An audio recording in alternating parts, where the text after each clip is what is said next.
Blog Talk Radio.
bakunzi ba radiyo ishakwe, inshuti zacu banyarwandakazi, namwe mwese mwumva radiyo ishakwe, turabasuhuje.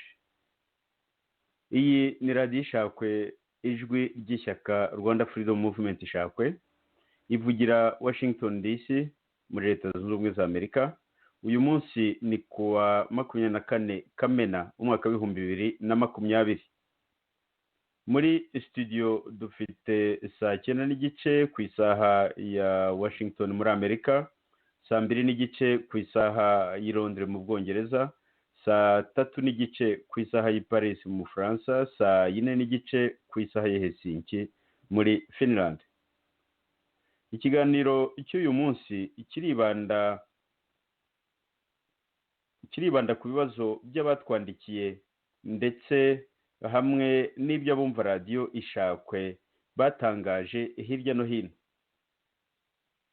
Nagira ngo mbanze nisegure kuba twumva, kubera ko twari tumaze iminsi tudatambutsa ibiganiro byacu kubera impamvu za tekiniki, ariko ibiganiro byacu bizakomeza nk'uko bisanzwe. Nagira ngo mbere y'uko ntangira ikiganiro numve niba aba bagenzi banjye bari muri studio. Ubwo ndavuga bwana Joseph Ngarambe, ndavuga bwana Jonathan Musonera. Ndagira ngo mbahe ijambo numve niba bari muri studio, hanyuma dukomeze ikiganiro. Bwana Joseph Ngarambe, uranyumva? Ndakumva neza muvandimwe Sixberry. Mbanze gusuhuze kandi nsuhuze n'inshuti za radiyo ishakwe. Nagira ngo nkubaze ahubwo niba izuba ritakomereye nabi, dore ko hano iwacu ricanye bikomeye, byirenga kuri coronavirus, ariko bavuga kuko ngo izuba ngo rishobora kuba rinayihashya. Ubwo rero umuntu ava kuri ikibazo kimwe ajya ku kindi, ariko haba n'izuba. Nagusubiza ijambo. Urakoze cyane Joseph Ngarambe. Koko na hano muri Finland izuba riracanye cyane, birakomeye. Kuba muri Finland abantu bagera kuri za 30 za dogere 30 hejuru ya zero ni ibintu bidasanzwe, bigaragaza ko umubumbe w'isi uriho kuko ugenda ushyuha buri mwaka ukaba ugenda ushyuha kurusha umwaka, mbese buri munsi bikagenda byiyongera. Nagira ngo numve niba bwana Jonathan Musonera ari muri studio akaba nyumva. Ndakumva neza muvandimwe Sixberry, uranyumva nawe? Ndakumva neza cyane. Rwose urakoze. Nagira ngo mbanze ngusuhuze wowe wadutunganyirije ikiganiro, nsuhuze n'umuvandimwe Joseph nawe turi kumwe muri iki kiganiro, nsuhuze n'inshuti, abavandimwe n'abakunzi bacu badukurikiye muri iki kiganiro. Amahoro n'imigisha y'Imana bibane namwe. Murakoze cyane. Rero ubwo ndagira ngo nsobanurire abantu iki kiganiro cy'uyu munsi, ibikubiye muri iki kiganiro cy'uyu munsi. Turasubiza ibibazo by'abumva radiyo ishakwe. Nyuma y'ikiganiro cyo kuwa mbere Kamena itariki 20 Kamena umwaka w'ibihumbi 2020, ku mpamvu ishyaka ishakwe rititabiriye inama yari kuri murandasi, inama yo kuwa 23-24 Gicurasi umwaka w'ibihumbi 2020 yahuje nyine kuri interineti amashyaka n'imiryango ivuga ko idakora politiki. Twabonye inyandiko nyinshi zirimo ibibazo dushaka kuganiraho uyu munsi. Icyo kiganiro cyacu cyakozwe na Dr. Theogene Rudasingwa, umuyobozi mukuru w'ishyaka, ari kumwe na Sixbert Musangamfura, umunyamabanga mukuru w'ishyaka, na bwana Joseph Ngarambe, umwe mu bagize inama nkuru y'ishyaka ndetse akaba n'umuyobozi w'iradiyo. Mu kiganiro cy'uyu munsi turi kumwe na bwana Jonathan Musonera, umunyamabanga mukuru wungirije w'ishakwe, na bwana Joseph Ngarambe wari no mu kiganiro nyine twakoze ku itariki ya 2 Kamena umwaka w'ibihumbi 2020. Murakigezwaho na Sixbert Musangamfura, umunyamabanga mukuru w'ishyaka. Ikiganiro cyacu rero kirasubiza biriya bibazo.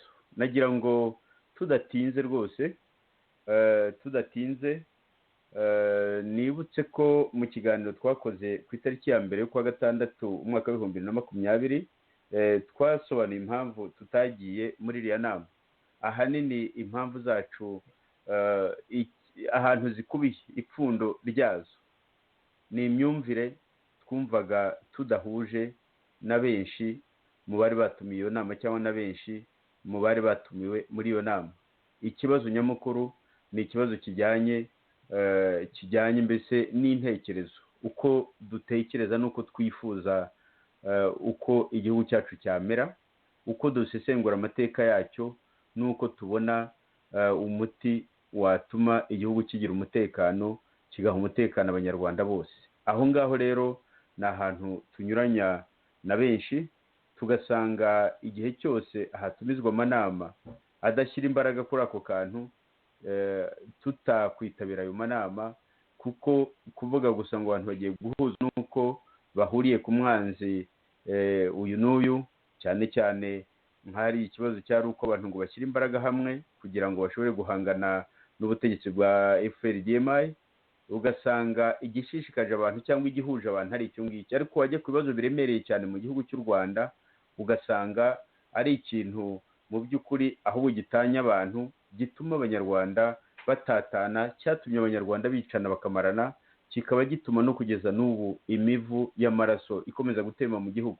Tugasanga rero igihe cyose uwavuga ko yubaka iteme atari yubaka mu mitekerereze, nyine mu guhuza imitekerereze y'abantu n'imyumvire kugira ngo abantu bashobore guhana amahoro, abantu basangire igihugu, basangire ibyiza by'igihugu, bubahane, bahana amahoro.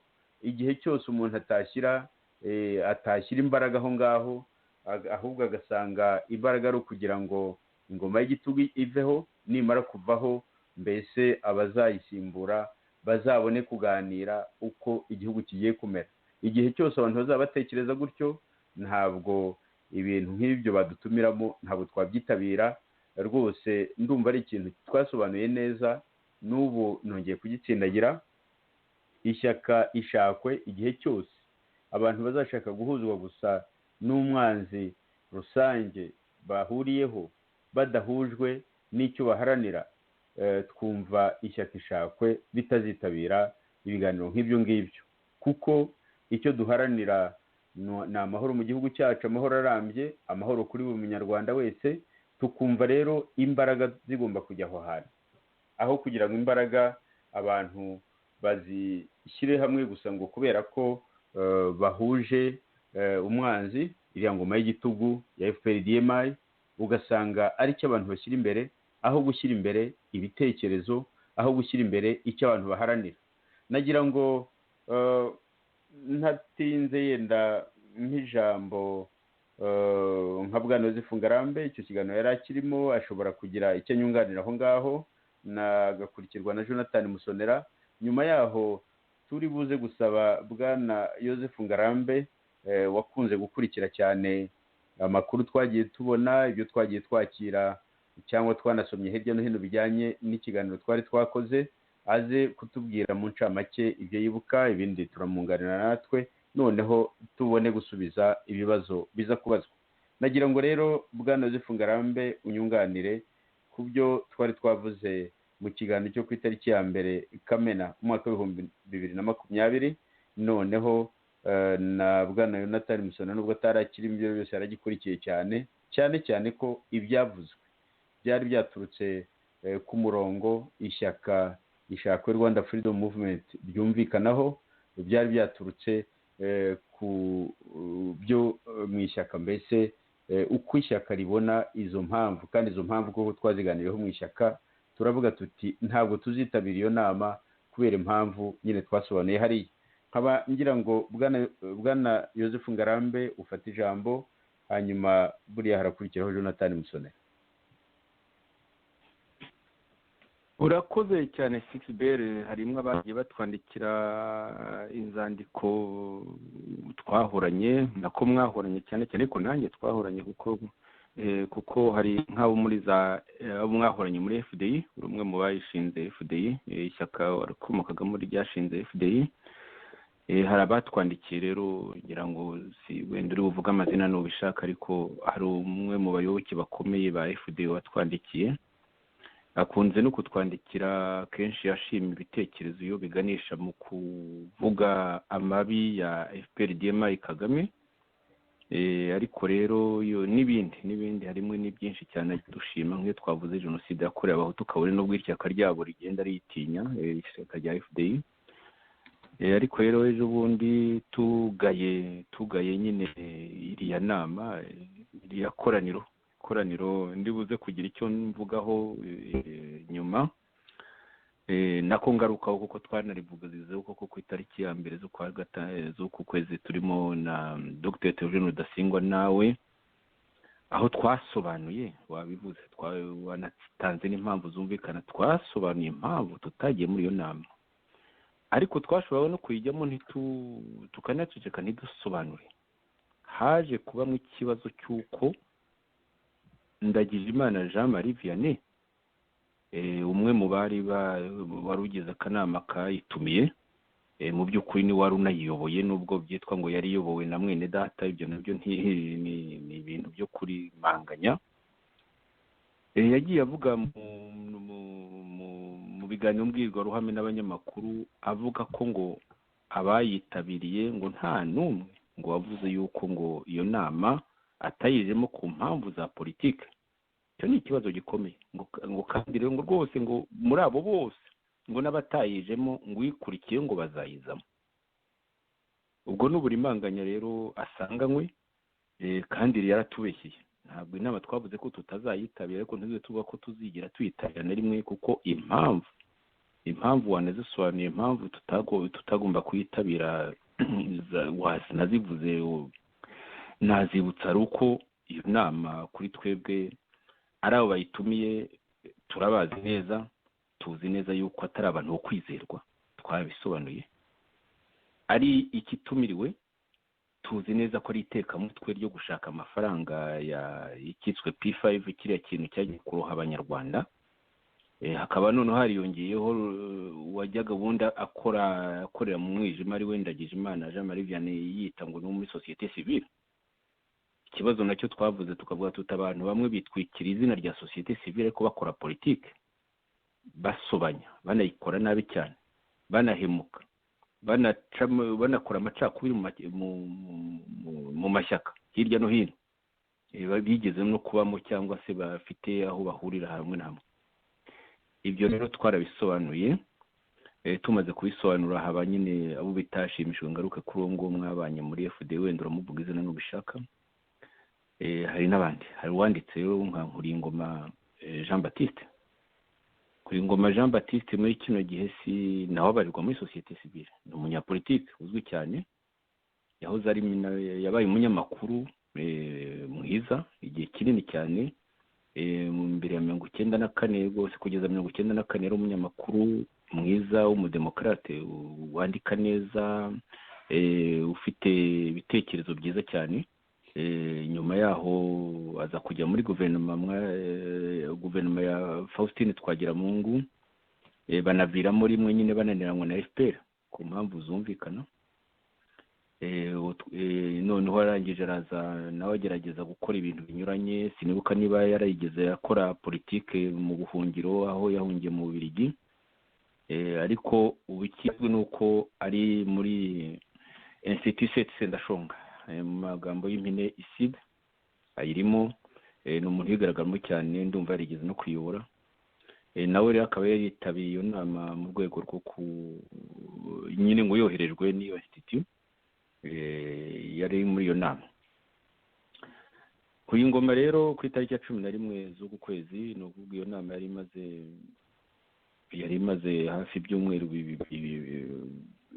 birenga bibiri ibaye, ni yaje nawe kwandika agaya. Nagira ngo ntaguciye mu ijambo Bwana Yozefu Ngarambe, yenda tubanze twungurane ibitekerezo gatoya cyane, twibutse abatwumva bimwe mu byo twari twavuze nyine nk'uko wari wabitangiye muri kiriya kiganiro, noneho dukurikizeho nyine ibyo bibazo abantu bagiye bibaza, noneho uze kutubwira mu magambo nyine arambuye nk'ibyo Nkuringoma yanditse. Ndaza no kuvuga iby'uriya muyoboke wa FDL inkingi, nabyo nabisoma ndabifite.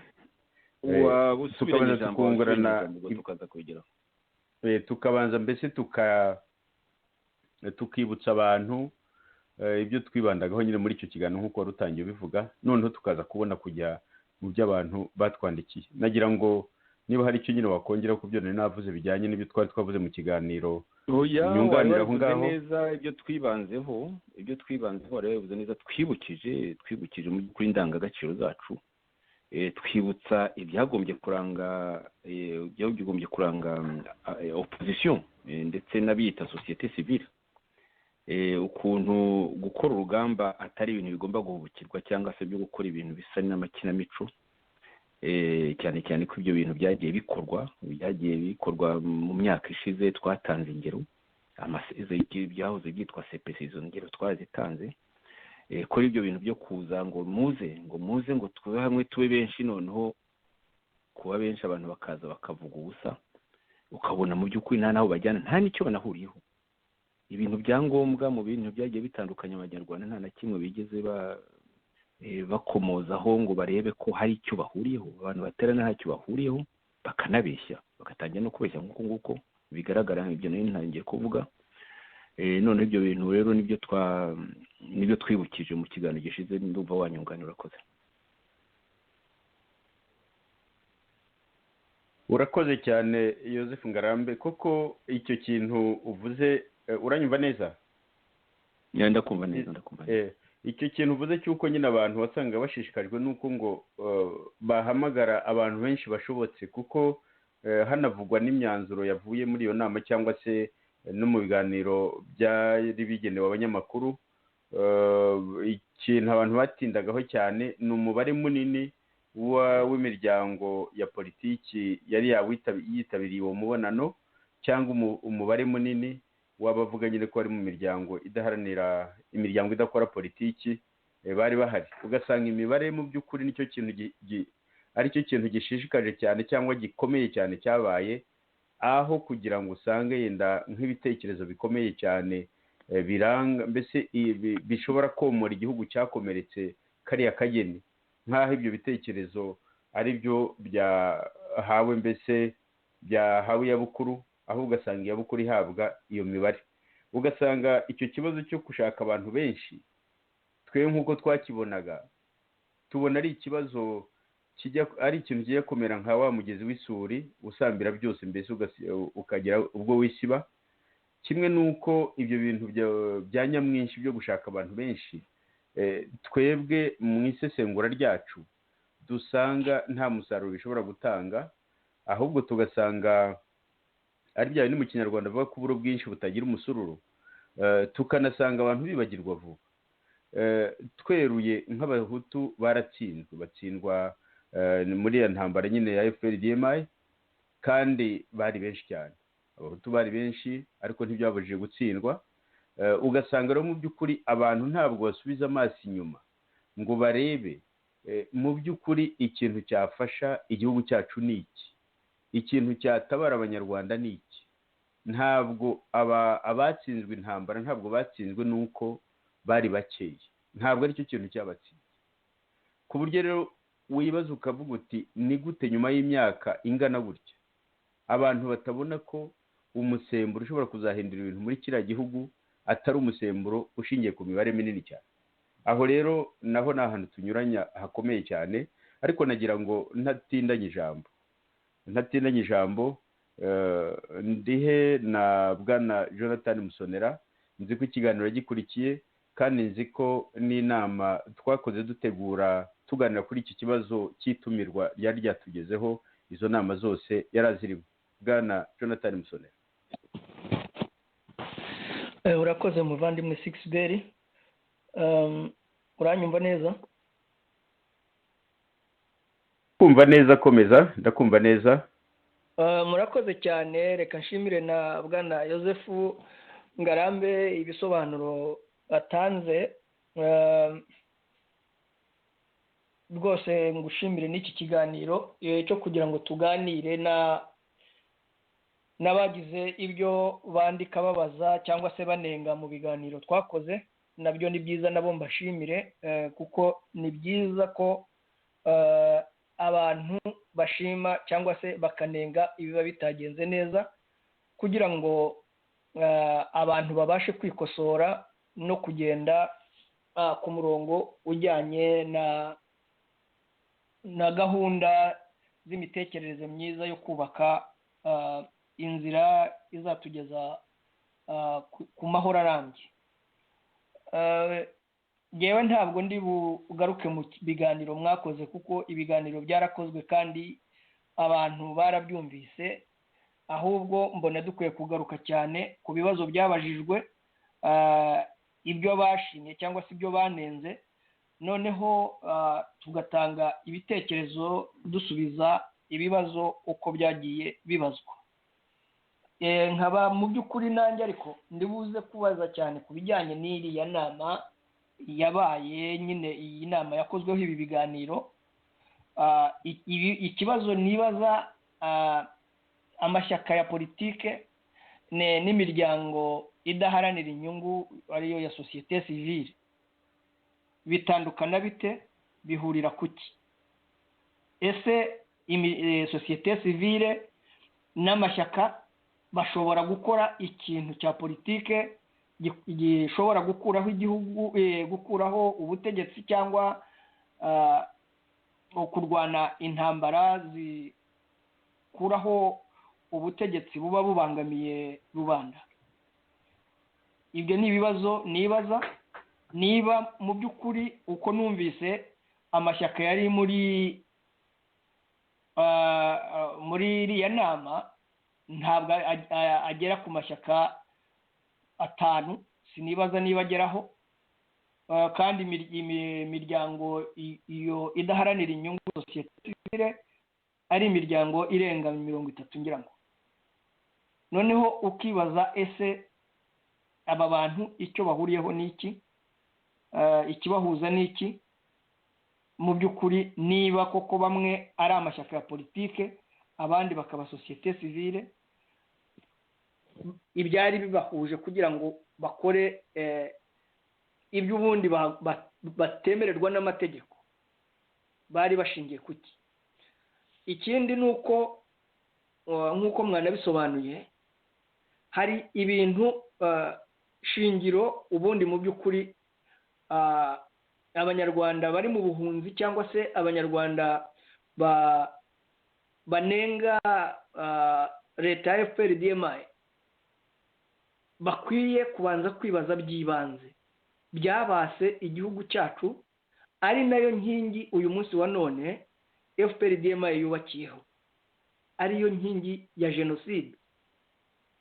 Inkingi ya jenoside yakorewe abatutsi ni inkingi yubakiweho mu buryo tuzanagaruka kuri iriya resolution yakozwe ivuga ku bijyanye na jenoside yakorewe abatutsi, inibutsa uburyo n'abahutu bishwe ndetse batabasha mbega kubona uburenganzira buhagije busesuye bwo kwibuka ababo. Twe rero nk'ishakwe Rwanda Freedom Movement cyangwa se Rwanda Truth Commission tukibaza tuti abantu badashobora guhuza kwibukira hamwe ngo bemere ko habayeho jenoside y'abatutsi, habaho na jenoside y'abahutu yakozwe n'igisirikare cya FPR, bahurire kuri icyo kintu, bahe uburenganzira bungana abarokotse iyo jenoside, izo jenoside zombi, bicare hamwe babashe kuganira ku bibazo batejwe n'izo jenoside, ndetse n'ubu ngubu bikidukurikirana n'aho turi mu buhunzi. Abantu badashobora guhurira ku gihe cyo gutekereza kuba bakwicarana abahutu n'abatutsi bagatekereza uburyo bakwibukira hamwe, bikaba byarananiranye muri ayo mashyaka. Ese urwo rutindo bubaka cyangwa se iryo teme bubaka bazaryubaka bate, batubakiye kuri ibyo bintu bibiri by'izo jenoside zakozwe? Jenoside yakorewe abatutsi yaremewe, jenoside yakorewe abahutu ntabwo iremerwa, ariko n'abayikorewe ubwabo ntabwo mu by'ukuri abenshi muri bo ntibabyemera. Si uko utabyemera, ahubwo ntibatinyuka no kubivuga. Nishimiye gusa ko noneho ahubwo icyo bitwazaga bavuga ngo jenoside yemezwa na Loni, numvise muri FD ubanza icyo baragikuyeho, abayoboke babo barabarushije imbaraga bakagikuraho, bakaba batinyuka byibuze noneho kuvuga ko bemera ko abahutu bakorewe jenoside. Ariko kugeza ubu wakwibaza iyo mpuzamashyaka yabo ya RNC, FDU, Amahoro, ukibaza utese icyo bahuriyeho n'iki? Amahoro ntiyemera jenoside yakorewe abahutu, RNC ntiyemera. N'iki kibahuza mu by'ukuri? Kandi abo nibo bari bafatanije na societe civile. Societe civile nayo harimo abatemera jenoside yakorewe abatutsi, harimo n'abatemera jenoside yakorewe abahutu. Bubakira kuki urwo rutindo?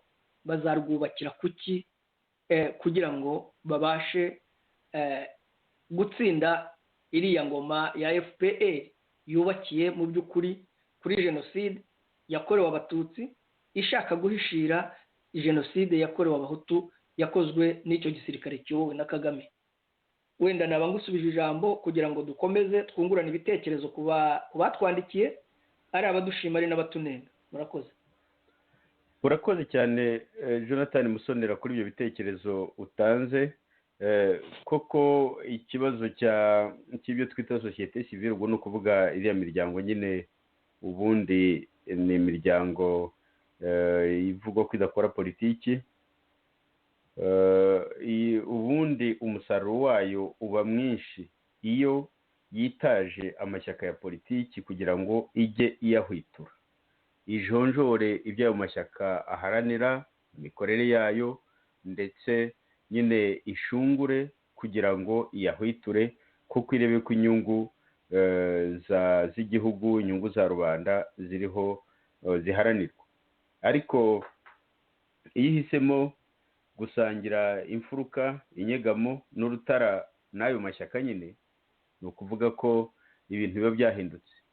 Ukazasanga mu gihe kiri imbere, nk'uko mu Rwanda icyitwaga societe civile cyaho kiri mu kwaha kwa FPR-DMI, cyangwa se no kugira ngo gishobore kubaho kigomba gukorana byanze bikunze na FPR-DMI, ugasanga noneho niyo mu buhungiro kandi iyo nta n'igitugu ishyizweho, nayo ugasanga yenda yumva ko kugira ngo irusheho kugira umusaruro igomba gukorana n'amashyaka ya politiki atavuga rumwe na leta.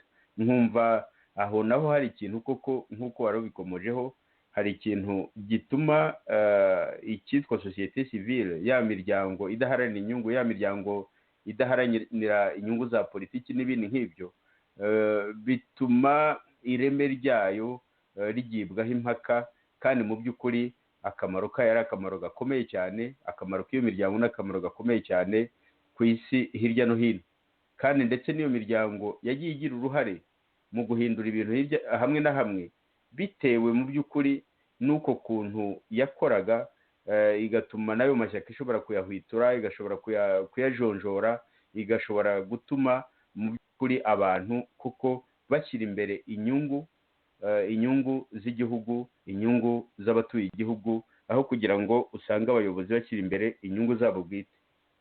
Nagira ngo nk'uko mwembi mubivuze na Yozefu Ngarambe, nyine duhite tujya ku bibazo twagejejweho n'abumvise ikiganiro cyacu, noneho tubiganireho, dutange n'ibisubizo ku bibazo birimo.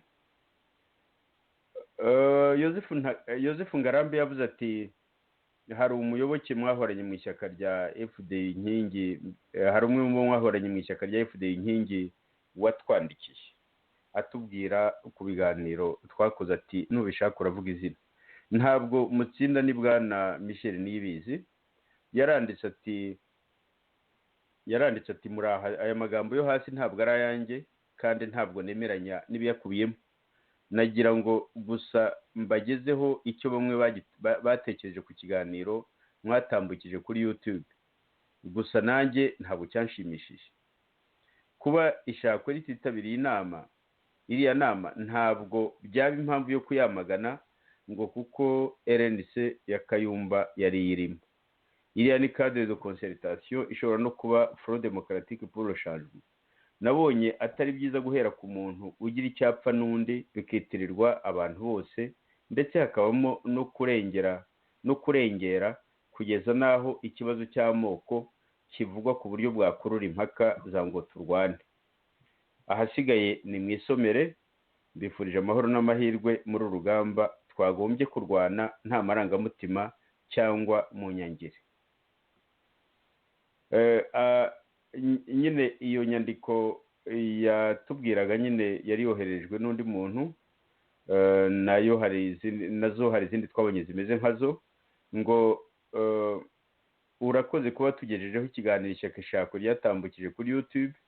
Ngiye kubagezaho uko nacyumvise.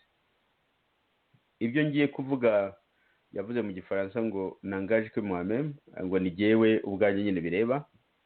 Nagikurikiye nitonze ndakirangiza. Sixbert niwe wayoboraga ikiganiro kuri radio. Ngitangira ahubwo kugeza ubu ndibaza niba ishyaka ishakwe ari ishyaka cyangwa ari association y'abantu batatu, Rudasingwa w'Umututsi na Sixbert na Ngarambe b'Abahutu. Ariko icyo si cyo kibazo, kuko barihagije pour détruire ibigeragezwa kubakwa kandi bifitiye akamaro u Rwanda. Ni ukuvuga ngo barihagije mu gusenya ibigeragezwa kubakwa kandi bifitiye akamaro u Rwanda.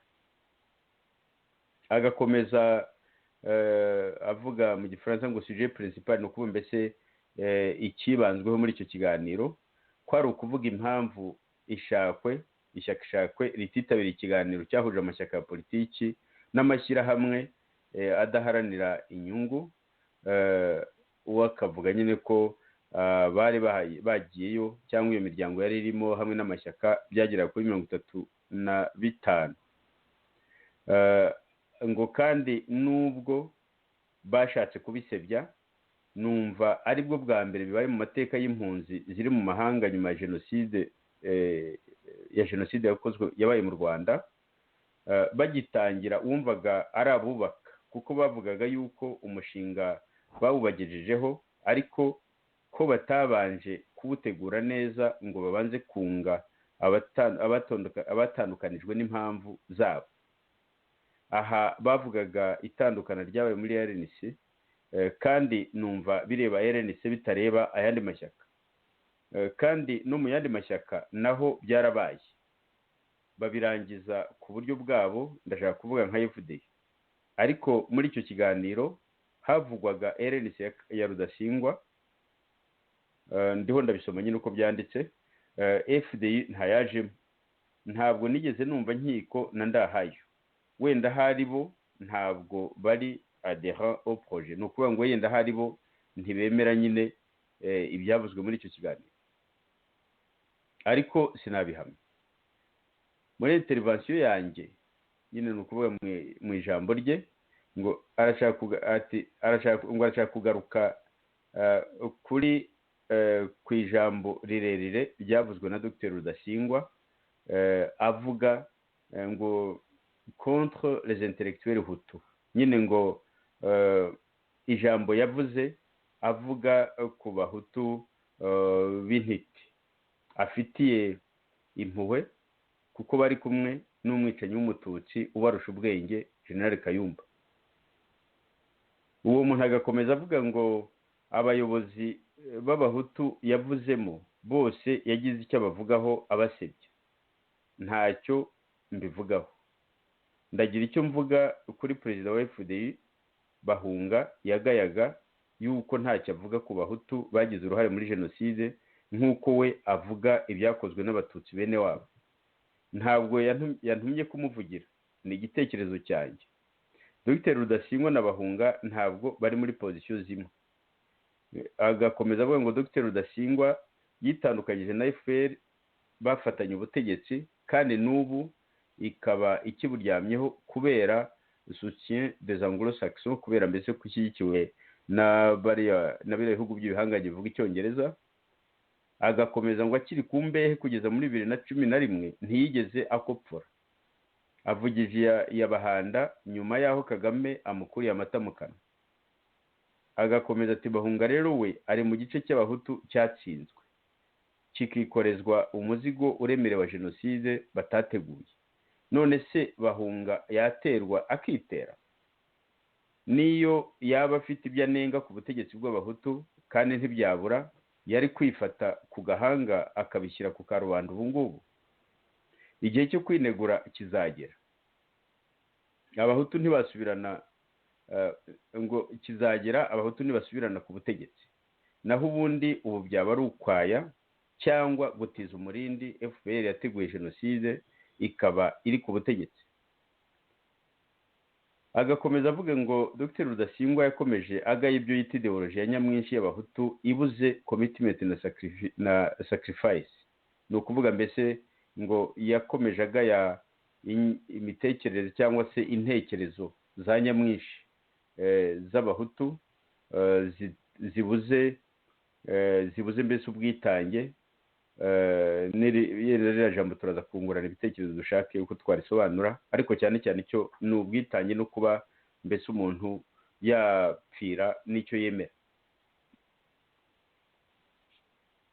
Akavuga ko Dr Rudasingwa ngo yakomeje avuga ngo barahunze bigira mu maraha bakirirwa basesagura, ko bo aho bari mu nkambi bo bihambiraga umukanda. Ibyo avuga ni ukuri ku ruhande rumwe, ariko yiyibagiza yuko hari ikindi gihande gito cy'abahutu bitanze kuva duhunga badafite n'amikoro, bakemera bagatotezwa bakitwa abajenosideri kugeza magingo aya, ariko icyo biyemeje kikaba kimaze kugira icyerekezo.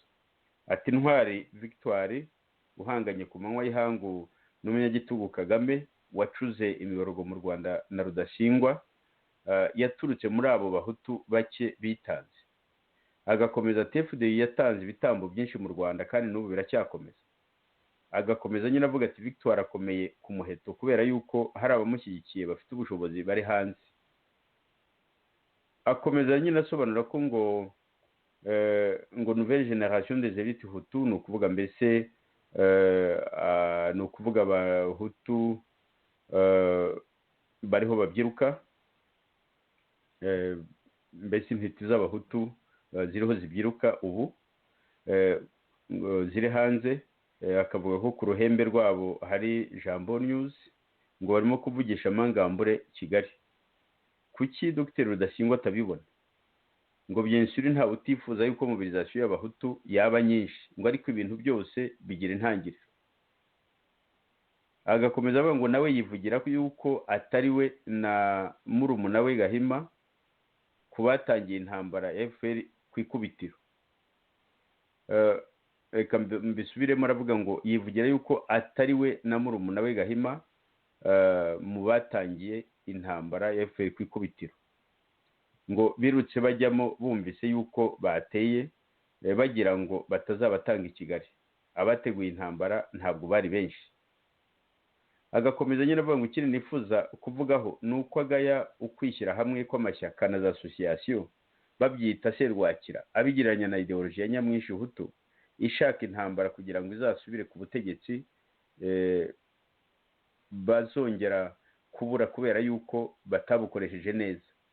Ariko arabivuga ntatange undi muti watuma nyamwinshi yasubira ku butegetsi.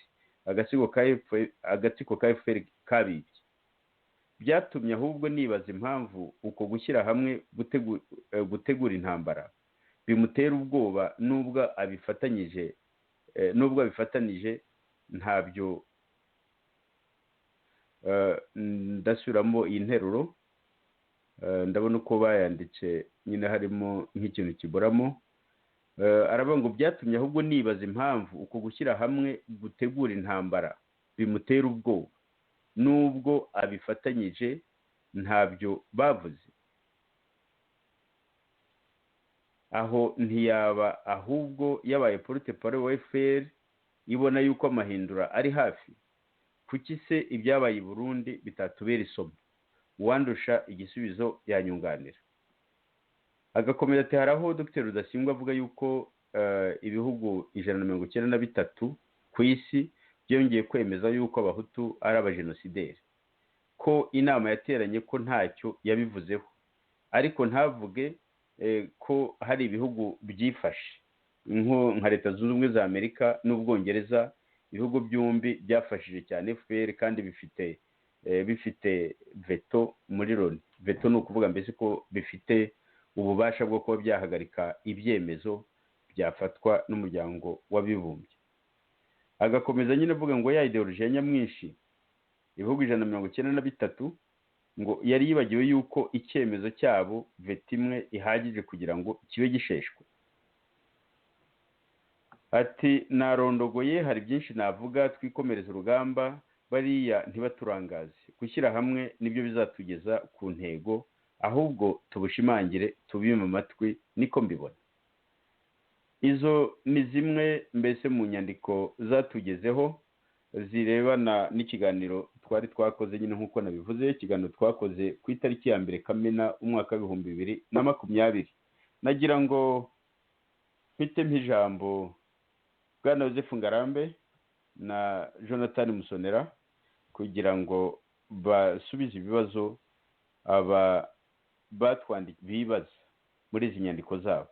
Mhereye kuri Bwana Joseph Ngarambe, ijambo ni ryawe. Urakoze cyane muvandimwe Sixpere kuvuga ibyo umuntu yavuze, uretse ko nkaho ngaho avuga ngo yirengagije ngo Theogene Rudasingwa ngo yirengagije ngo ibyavuzwe na Leta Zunze Ubumwe za Amerika n'Ubwongereza, ndetse yibagiwe n'Ubuyapani n'ikindi gihugu kimwe nibagiwe. Theogene Rudasingwa mu izina ry'ishyaka ryacu yanditse ibaruwa ikomeye cyane ivuga yuko ibyo bintu ari ibintu by'ingirakamaro nubwo bidahagije. Tubikoraho ikiganiro, uwo muntu ntabwo yadukurikiye na gato mu by'ukuri aravuga, kandi twavuze ko bidahagije kuko urebye ikibazo uko giteye, urebye ukuntu bakomeje gushyigikira iriya ngoma ya FPRDMA Kagame, twavuze ko bidahagije, ariko twarabishimye aho ngaho rwose. aravuga ibitari byo, yaba ari Michel Niyibizi yaba n'uwo nguwo. Hari ahantu bavuga ngo muri RNC ngo habayemo kwitandukanya ngo kubera ikibazo hagati ya Kayumba na Rudasingwa. Nagira ngo Musonera abimfashe, kuko iyo RNC twarayishinganye, nawe wadufasha kuko twari dufatanyije muri platform kuva rugikubita, dufatanyije na FDB wari ubereye umwe mu bayobozi bakomeye. Icyo kintu bombi n'abenshi bakunze kubivuga ngo ikibazo bwite ngo hagati ya Kayumba na Rudasingwa, ibyo ni ikinyoma cyambaye ubusa. None se niba ari ikibazo bwite hagati ya Kayumba na Rudasingwa, ko nanjye nashinze RNC napfuye iki noneho na Kayumba, ko Musonera yashinze RNC yapfuye iki na Kayumba? Ibyo ni ibintu rwose byo kubeshya, ntabwo iyo mibonere ntabwo ari ukuri. Hari aho avuga ngo hagati ya Rudasingwa n'Abahunga, ngo ntabwo ngo mu by'ukuri ngo bari mu kibazo kimwe, aho naho uwo ngo ararimanganya, arabeshya. arabeshya kuko Rudasingwa ni umututsi Bahunga akaba umuhutu. Rudasingwa ntarebe ko ibyaha byakozwe n'abatutsi ngo areke kubivuga, mu gihe Bahunga agihunga ibyaha byakozwe n'abahutu uko ashoboye kose. kandi niba haravuzwe Bahunga, umuntu yashobora kuvuga n'abandi bose dukunze guha inyito ya MNDCD. aho muri MNDCD banezezwa no kumva ibyaha byakozwe na FPR, bimwe bakanabihimba, bagafata n'ibyabo ahubwo bakabitwerera FPR nk'aho ibyabo bidahagije cyangwa ibya FPR bidahagije. Rudasingwa rero ni umuntu ugenzwa n'ukuri. Bahunga ni arabeshya agendera ku magi. none se ko Rudasingwa yemera jenoside yakorewe abahutu, Bahunga kuki atayemera ngo atomora yemere? Uretse ko natangiye kumva batangiye gusotasota, batangiye kubivuga ku kaburemba, ariko ubundi baba banga ngo gukoma rutenderi ngo bataba bavuga ko na Kayumba Nyamwasa yagizemo uruhare. aho rero hari akandi kantu yavuze ndagira ngo nakuze kugira icyo kavugaho. aho avuga ati Bahunga ikibazo cye kirumvikana, ni umuhutu, ari mu batsinzwe, ntiyaterwa ngo nawe yitere ngo nyine ajye kuvuga amakosa yakozwe n'abahutu kandi nawe ari umuhutu. none se kuki Rudasingwa we avuga abatutsi? Nabyo si byo kuvuga ngo nawe aratera nako ngo ni banga mwabo. ahubwo wenda ikindi kintu kinagaragaramo, ikindi kigaragaramo ni uko umuntu yakwemera akarya indimi ku makosa yakozwe n'abantu bo mu bwoko bwe, kubera ko ari abantu bo mu bwoko bwe, nyine akemera akarya indimi, agakora iyo politiki yo kurya indimi kubera ko amakosa aba yakozwe n'abantu bo mu bwoko bwe, ngo kandi ngo ataterwa ngo nawe yitere. ahubwo birabira iyi ideology ntakikwibutsa sibyo Sederi yigishaga, koreka abahutu bose n'abatabyemera bose ikanabica abenshi. nako Sederi uzi ko nyine yari emerende mu by'ukuri, niyo mpamvu dukunze kuvuga emerende Sederi. baravuga ngo abahutu kwacu n'abatutsi kwabo. nyine none se umunyarwanda ni iki? noneho umunyarwanda ni iki? umuntu ni iki? kandi abo bose bakajya inyuma ngo baravuga ngo bashyigikiye Kizito Mihigo. Kizito Mihigo baba bahuriye mu gihe bavuga ko umututsi nyine agomba kuvuga ibyakozwe n'abatutsi akabona gushimwa, umuhutu agahisha amahano yakozwe n'abahutu ngo bikaba byumvikana. icyo ni ikibazo. ahubwo bose bateranye kuki batibaza kuri icyo kibazo ku mugani wa Musonera? bahujwe n'iki? ko ari abantu babeshya kandi bakabeshyana, bakaba nta n'icyo bashobora kugeraho, kuko nicyo gitumye opposition buri gihe ihora nyine yizengurukaho. ibyo byose bavuga ibibazo nyabibazo ntabwo babishyira ku meza ngo bavuge bati ibibazo tukwiye kubireba. bishaka rero no kutwigereranyaho twebwe. ntabwo Rudasingwa yavuze ibintu agomba kwikandagira ngo nuko ari umututsi ngo ntagomba kunenga abahutu. ibyo nibyo twanga.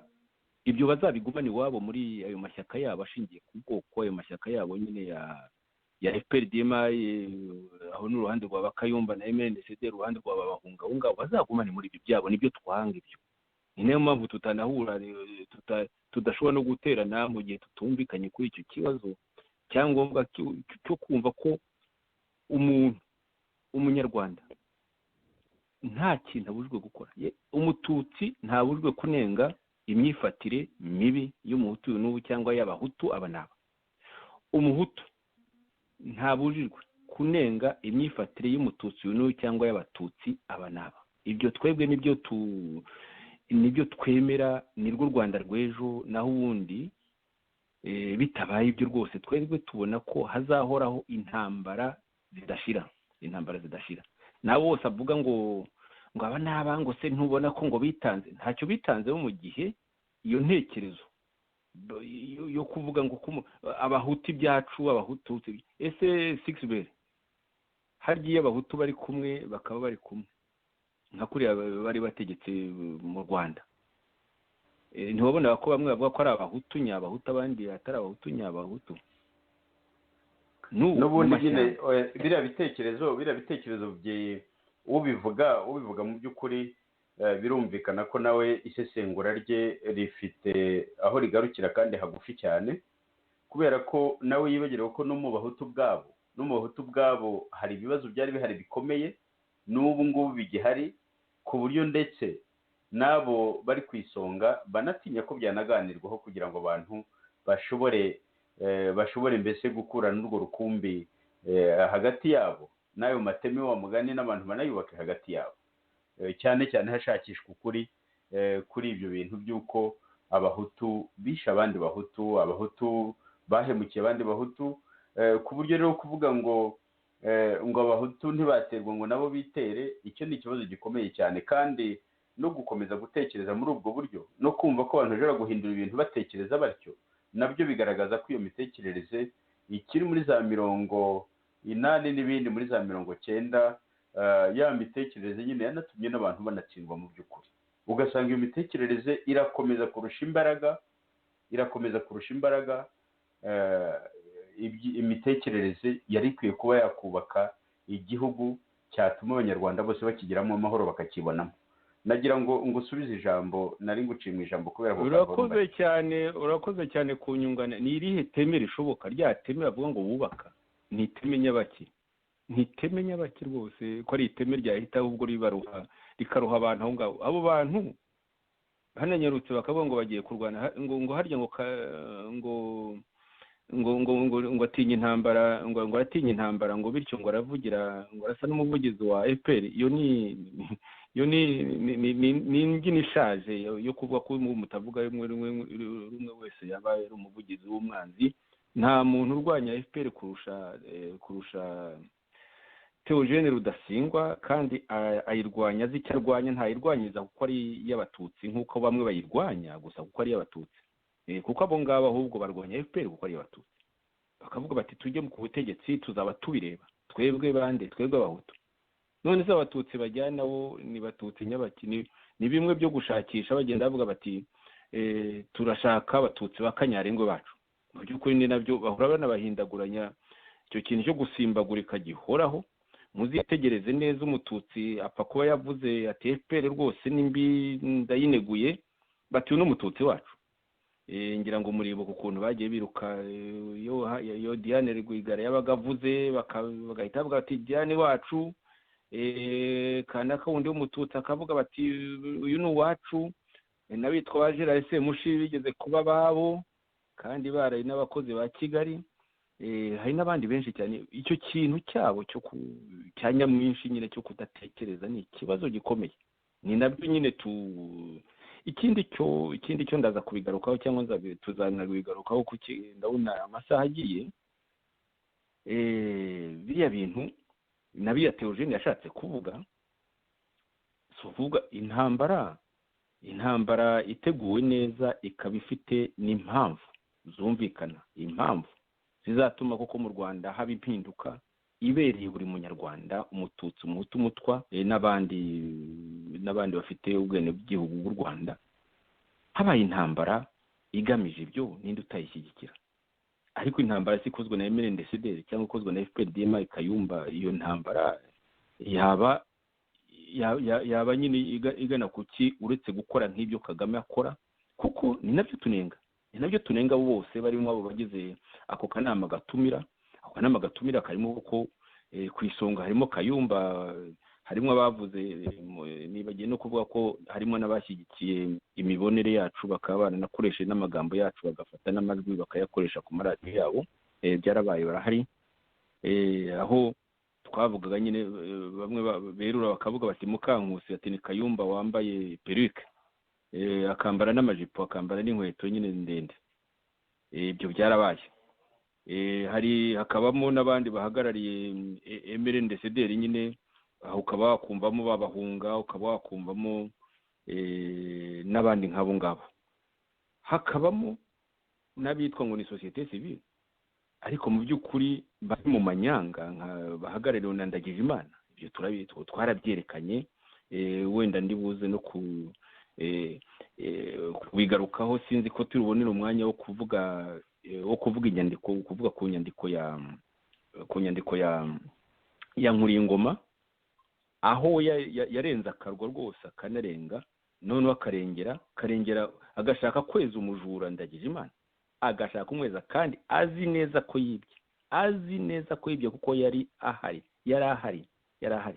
yari ahari rwose, akabikora nkana avuga ngo na Theogene ngo azi neza ko ibyo bintu ngo bitigeze ngo bigira gihamya se ni ibintu byabaye, ni ibintu factuel. Arahakana ibyo azi, ni nkaho bavuga ko kwitwa Nkuringoma Yohani batitabire nta gihamya ihari. Ibyo bintu nabyo byari bigamije kugerageza gushyigikira amabi. Ni gute rero wakora iteme ushyigikira amabi, ushyigikira abajura, ushyigikira abicanyi, ushyigikira abantu bari mu manyanga? Hari rwose ibintu sinzi nitutabona umwanya wenda tuzakora igice cya kabiri cya kino kiganiro, nagira ngo wenda ntakomeza kwizimba mu magambo na Musoni wenda afite icyo avuga.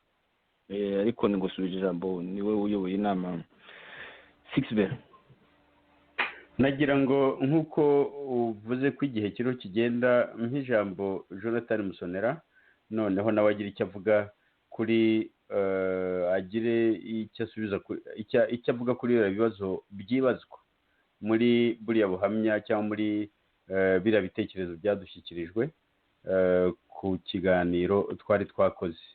Ariko nagira ngo ntaribagirwa mvugemo ikintu kimwe gikomeye cyane. Hari aho bavuga ngo ko mu kiganiro ko Dr Rudasingwa yanenze indatwa z'abahutu, avuga ko zitagaragaza ishyaka n'ubwitange bikomeye byatuma zinahindura cyangwa se zinaharanira impinduka ifatika. Akavuga yuko nyine, bakanavuga ko muri biriya nyine muri izo nyandiko twabonye, bakaba bavuga ko ngo bisa naho byakomerekeje cyangwa ko ngo byakomerekeje abahutu, ngo bigatuma mbese babibonamo nk'ikibazo cy'amoko.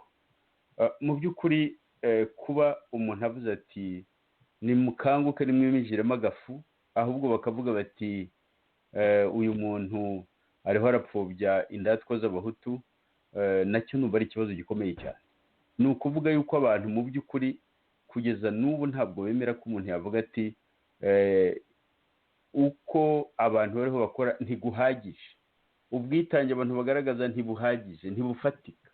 Kandi binagaragarira no mu bintu nka biriya bizamuka, ugasanga abantu bose barahagurutse bakibagirwa ko ejo bundi hashize byanabaye, bigahaguruka rwose bikanasenya n'amashyaka. Twatanze ingero z'ibyabaye ku kintu cyitwaga CPC, bavuga bati hari igihugu cyemeye ko kigiye gufasha abantu ngo bakahangana n'ubutegetsi bwa FPR-DMI, bati none muze dushyire hamwe n'icyo gihugu kiriho gisaba.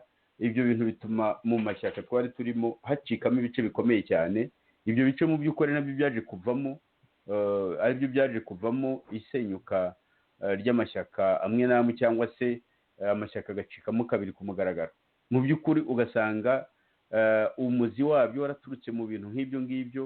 Noneho ugasanga ba bantu bari kumwe batanahuje imyemerere, batanahuje uko babona igihugu, uko bifuza igihugu cyaba kimeze, akantu nk'ako kaza kakabahungabanya. Noneho ugasanga ko mu by'ukuri abantu icyabahuzaga nta mbaraga gifite, nta reme gifite ireme ryatuma mbese bakomeza guhuzwa n'icyabahuzaga mu ishyaka bari barimo. Icyo kintu rero kuba abantu batabona ko mbese hazamuka akantu nk'aka, abantu bakaba barahagurutse bati byarangiye, turatashye, amashyaka aho yari 10, aho yari 35, bati ibintu byarangiye. Kira ni ikibazo gikomeye nyine, kigaragaza wa mugani ko bwa bwitange bwa zandatwa ntibuhagije, ntibunafatika, ntibunagaragara. Kubera ko biramutse bihari, ntabwo hashira imyaka ingana gutya abahutu batsinzwe.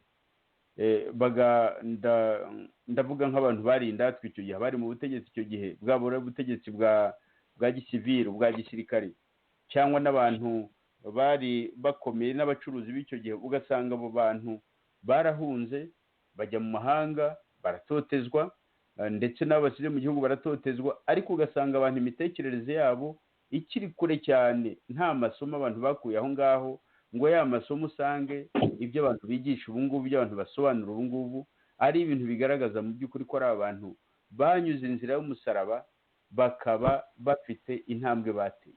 Ukumva abantu nk'abo ngabo nk'abatekereza nk'uriya wari wandikiye wari wandikiye bwana Niyibizi Michel amubwira ati dore igiye uko mbona kiriya kiganiro, ugasanga mu by'ukuri iriya mitekerereze ihuriweho n'abantu benshi, kandi nk'uriya nawe wanditse biriya ari muri izo ndatwa nyine, ugasanga iriya mitekerereze mu by'ukuri ugasanga kutayigaya ahubwo aricyo cyaba ari ikibazo.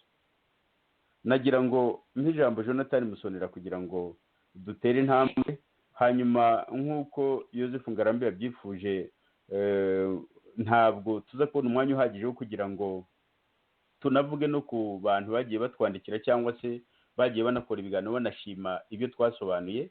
Ntabwo byo turi bubitindeho cyane cyane kuko ibibazo twagiye twumvana abantu bagira ibyo batunengaho cyangwa se bavuga uko twavuze ibi n'ibi, twumvaga ari byo twaba duhaye imbaraga muri iki kiganiro, bityo tukaza gukomereza kuri iyo nyandiko ndende yakozwe na bwana Jean Baptiste Nkuringoma.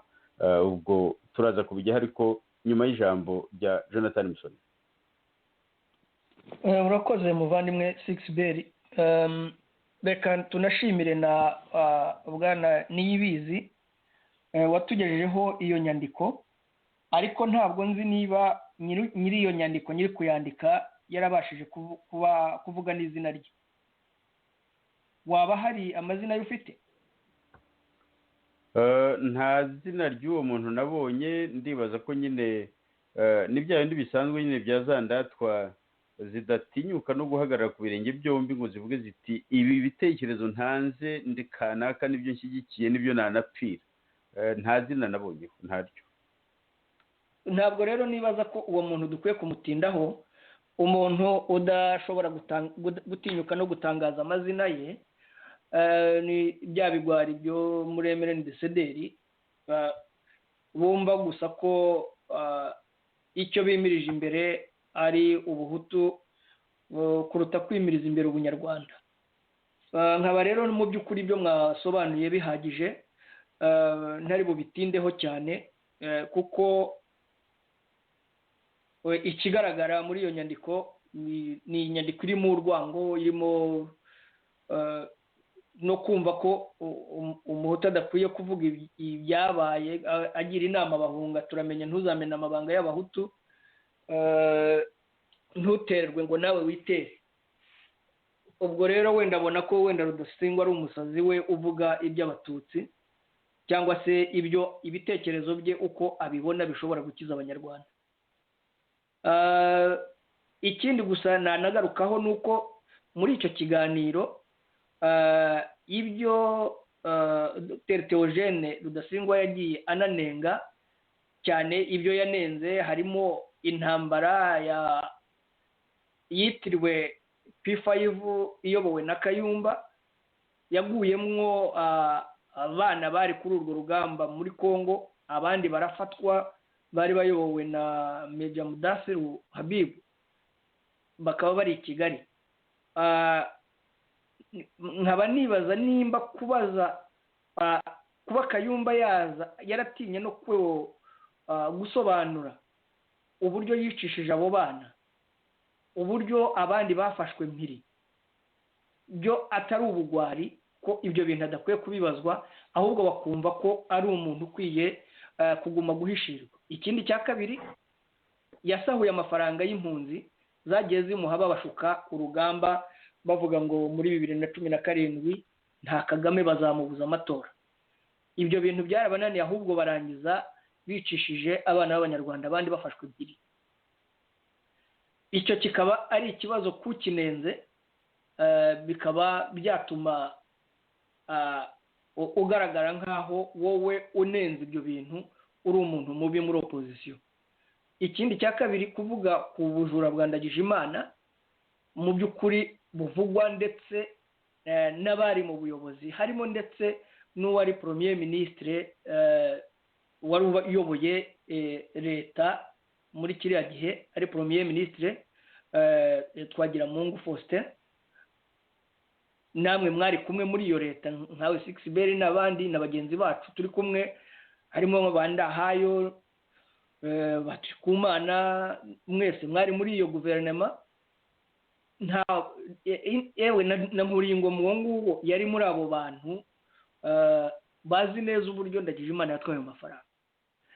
kuba dushinja Kagame ubujura n'ubwicanyi, twavuga abafite izo nenge muri opozisiyo z'ubwicanyi n'ubujura bikaba ikibazo. Ese uhunze ari umwicanyi cyangwa ari umujura? Opozisiyo ni urukiko rukura ibyaha ku bicanyi n'abajura. Ibyo bintu niba tubinenze bikaba ikibazo, ngo ubwo ngo turasubiza ngo opozisiyo inyuma, ngo ntabwo twifuza ko itera imbere. Ikindi kibazo nababajije ni ikibazo cy'ukuntu sosiyete sivile ishobora gukoresha inama n'amashyaka yo gukuraho leta. Itandukaniro ry'abo bantu bombi, sosiyete sivile n'amashyaka ya politiki. Ibyo rero nkaba ngira ngo bwira abadukurikiye ko bakwiye kumva neza ko kunenga imikorere mibi ya opozisiyo bitavuze kuyisenya. Kuyinenga ni ngombwa, kuko niba tunenga Kagame na FPR DMA ye, tukaba tunanirwa kunenga ubwicanyi buri muri opozisiyo, ubwo turavuga ibya ba Mudasiru na iriya groupe ye yajyanywe i Kigali kabiri mu manza. Twibagirwa ibya Ben Rutabana, Kayumba n'ako gatsiko ke barigishije. Bikaba ibyo ngibyo barimo bazimanganya ayo mabi ya Kayumba Nyamwasa n'ako gatsiko ke, ngo abantu ntibaceceke kubivuga. Ese abo bantu babona ko ibyo bahaye Kayumba kuva opozisiyo yayibeshya ngo bagiye kubakorera intambara, icyo bungutsemo n'icyo uretse kubura abana babo n'ubutunzi bahaye Kayumba? Mu by'ukuri nagira ngo abantu batekereze neza ko kunenga ntabwo ari ikibazo cyakwiye kugarukwaho ngo umuntu yanenze imikorere mibi ari nayo ituma opozisiyo itabasha gukora urugendo ngo ibashe kugera aho igomba kugera, no kutumvikana ku ngingo zimwe zikwiye kuba ishingiro ryo kuba twarwanya iriya leta. Nk'izo shingiro imibereho y'ubutegetsi cyangwa se y'ibibazo byagiye bibaho mu mateka yacu bikaza kubyara jenoside yakorewe abatutsi, ndetse bigaha n'inzira FPR DMA Kagame n'abo bari kumwe muri ubwo buyobozi bwo hejuru kuyobora gahunda yo gutsemba abahutu. Ibyo bakaba batabyumvikanaho, mbega iyo ni opozisiyo yiyopoza kuki?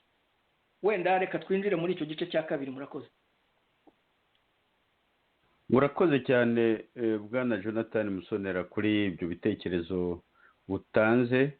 Nagira ngo kubera n'igihe koko kiriho kigenda, mpite nk'ijambo bwana Joseph Ngarambe atubwire ibyo bitekerezo bwana Nkuringoma Yohani Baptiste yatanze, noneho nabyo tugira icyo tubivugaho.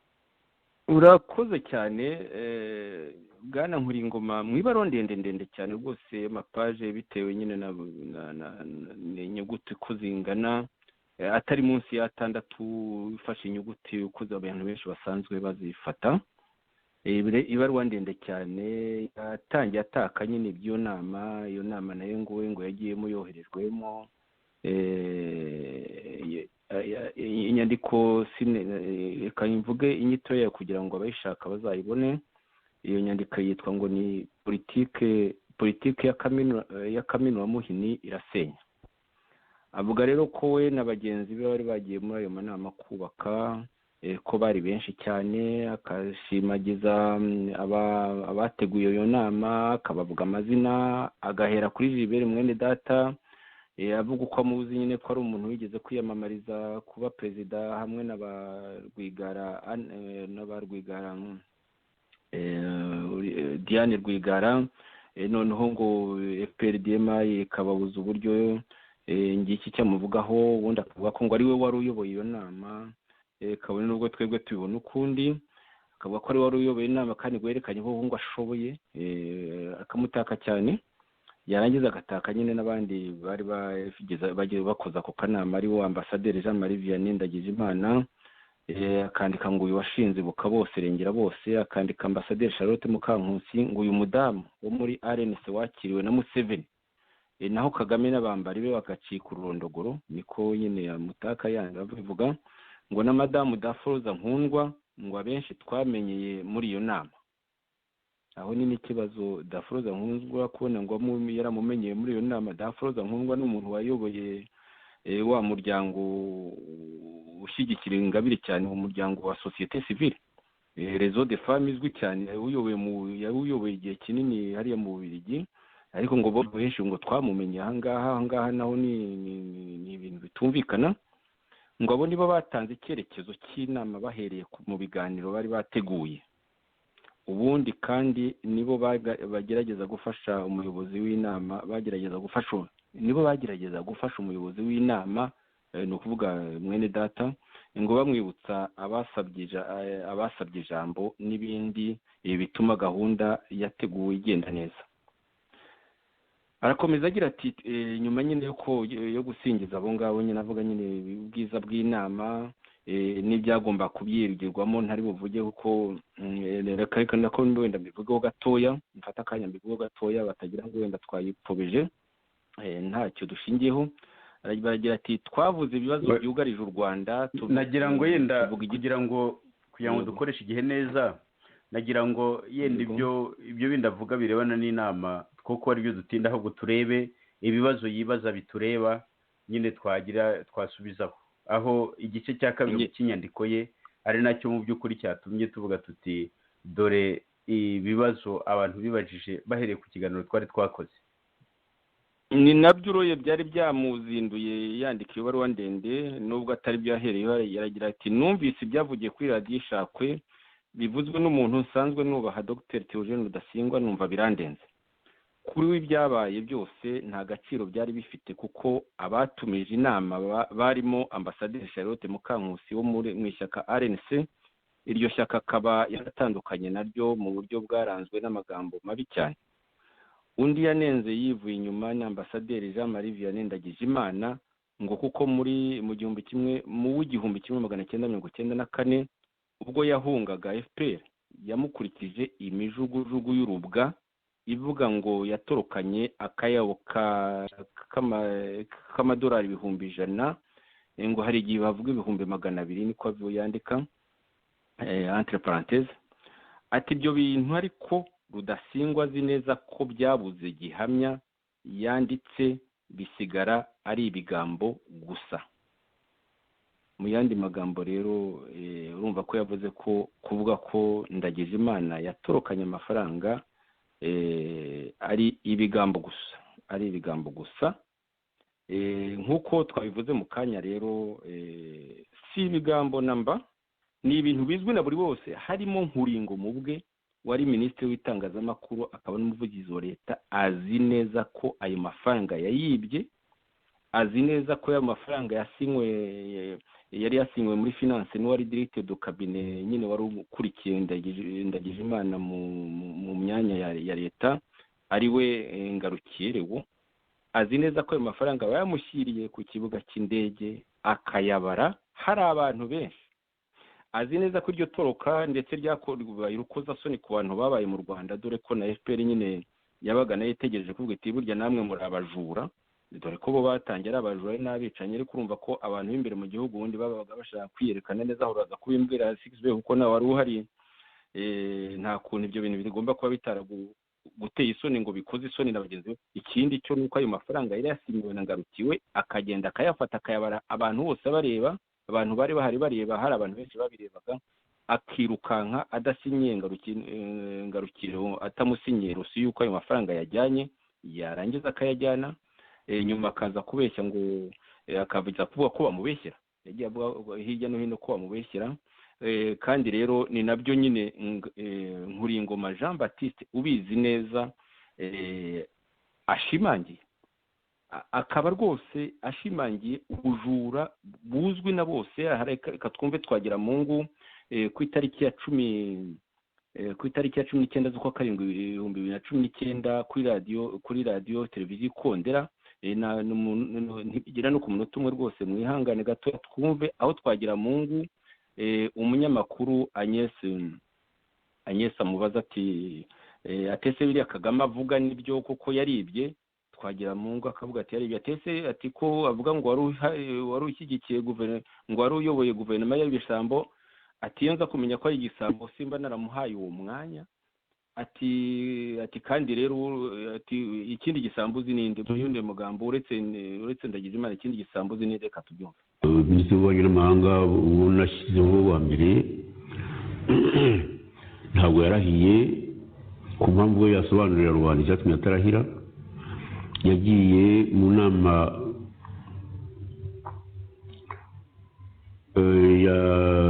ya Loni, imwe Assemblée Générale, uzi ko kuze kuba mu kwezi kwa 9, yagombaga no kurahira agarutse, niko twari twumvikanye, we ahitamo kwigendera. Impamvu yatumye agenda ntabwo nirwo gisobanura hano, we niba ari umuntu ushyize mu gaciro azayisobanura. Numva ko avuga ko ngo ari ukubera ubwicanyi bwa FPR, ariko ntabwo ari bwo ari hano, sinamuvuga adahari, ariko ari hano nabivuga ibyamujyanye, ntabwo ushaka no kubivugira hano. Aho rero wumva ko agenda avuga ati arabeshya, agenda avuga ko yajyanywe n'ubwicanyi bwa FPR, ati simbivugira hano. Ariko rero ubundi nyine urumva ko ntacyo atavuze. Reka twongere tumwumve. Aha hari ku itariki ya 17 z'ukwa karindwi, naho yarabivuze z'ukwa karindwi 2019, naho ko naho nubwo twaje gushyiraho kuba minisitiri w'ububanyi n'amahanga, nawe ntiyabitinzemo, yabivuyemo avuga ko yaracitse, nako yabivuyemo kubera ubwicanyi bwa FPR. Nta baruwa ye twabonye ngo demission no, asimburwa n'uwitwa Gasana. Abo n'abantu bafite amateka yabo, byari byose sinshaka kubigarukaho, bafite amateka yabo. Nuriye twahaye umwanya w'uburezi, afite amateka yabo, ndaza kuyageraho wenda ningira ku gihe cyo kudemission. Aho nyine nibyo yabanje avuga, mu by'ukuri ibyo nibyo yari yabanje avuga. Twagira mungu yabanje avuga ati ndaza kubigeraho ningera ku gihe cyo kudemission, avuga ati nahisemo n'aba minisitiri. Ahangaha ndagira ngo rwose ngo usubize ijambo Sixbert, kuko wari unahari, ni ibintu nazi neza nawe ubwawe. Ibyo ni gute umuntu uvuga ngo agiye gukora ikiraro, ngo agiye gukora iteme ngo ryo guhuza abantu, agira gutya agakubita ikinyoma aho ngaho, ikinyoma cy'urukozasoni, ikinyoma mu by'ukuri ku muntu wibye izuba riva, akiba izuba riva, ndetse agashyira abantu mu kaga, mu isoni, ariko no mu kaga cyane cyane ko bari basinye amafaranga nk'ungarukire n'abandi. Urumva ko umuntu izo soni ntizana. Wumvise ko Agnes Mukarugomwa namubaza atese ati ko uyoboye guverinoma y'ibisamba, ati rwose turetse icyo ngicyo se ikindi gisambo ni iki? Ati gese urumva ko n'ubu ngubu twagira mungu Faustin cyafite isoni. Sixbert nagusubiza ijambo, ndumva ibyo byivugira, kandi ibyo ndetse tuzabigarukaho, kuko ibyo bintu Nkuringoma yakoze ni amahano yarenze rwose, yarenze aho n'ibyo bavuga ngo bubaka, ahubwo noneho tuzongera kubigarukaho, ahubwo tureba ukuntu abantu batangiye kwandavura, ahubwo bavuga bati duhishirane ibintu by'amahano nk'ibi ngibi, ngo nuko turi abahutu duhishirana. Ibyo bintu ni ishyano. Ijambo ni ryawe Sixbert. Urakoze bwana Yozefu Ngarambe. Nagira ngo mbere yuko nsubirana ijambo nkubaze niba ku buhamya nako ku nyandiko ya Jean Baptiste Nkuringoma, niba nta kindi wari kongeraho mbere yuko nsubirana ijambo. Nta kindi uri bwongere uko ngo tuganirize rimwe noneho tuyiganireho. Urabona nzayigarukaho nta mwanya ne kubone ni ndende cyane, ariko ni ibintu tuzagarukaho kenshi, kuko ni inyandiko y'amahano, ni inyandiko y'uburiganya bukomeye, kandi uvuga ngo mugiye kubaka iteme ry'uburiganya, ukajya gushyigikira ubujura utanakoze, ukajya gushyigikira abicanyi, ngo kubavuga ni uguca inka amabere. Icyo gihe se muba munegura iki Kagame, ku mugani wa Musonya nk'ibyo yavuze muba munegura iki Kagame niba muvuga muti duhishire abicanyi, duhishire ibisambo, duhishire abatekamutwe? Hari binyibukije abantu bita mu kinyarwanda cyungwa abatubuzi, ni abatekamutwe, ni abajura nyine bakora ubujura buhanitse, bakora mu ikipe, mbese nk'iriya kipe ya Mukankusi na Ndagijimana na Bacondo n'abandi na Bakayumba bagakora ku ikipe nyine bakiba cyane cyane amafaranga ariko bakoresha uburiganya bukomeye na biriya rero nibyo Theogene yanavuze biriya bintu bigamije kongera kwiba abaturage amafaranga bavuga ngo bagiye ku urugamba mu by'ukuri rwo kwicisha abantu aho Musonera wibagiye kuvuga aferi ya Rutabana bose bari bagerageza kwibagirwa nta n'umwaka urashira Rutabana buri wirengero aferi ikomeye cyane ibyo bintu byose urabona abo bose bahagurukiye barimo nabo bahagurukiye nyine gufasha Kayumba Nyamwasa na Bacondo n'abandi batubuzi kujya gufasha abo bose guhisha iyi aferi Rutabana ko aferi Rutabana na aferi y'ubugambanyi na aferi y'ubwicanyi ikomeye cyane ahubwo umuntu agomba guhagurukira Musonera wari wibagiye aferi Rutabana urakoze wasubirana ijambo Sixbert. urakoze cyane nagira ngo mu by'ukuri mpite nk'ijambo bwana Jonathan Musonera kugira ngo nawe agire icyo avuga kuri icyo gice wari umaze kuvugaho cy'inyandiko ya bwana Jean Baptiste Nkuringoma noneho nawe agira icyo ayivugaho noneho nanjye ndaza kugira icyo mvuga nyuma. Bwana Jonathan Musonera ndagira ngo ufate ijambo mikoro irafunguye. Murakoze muvandimwe Sixbert ndagushimiye nshimire nanone na Joseph ku busobanuro maze gutanga ntabwo ndi butinde cyane ku iyi nyandiko ya bwana Nkuringoma kuko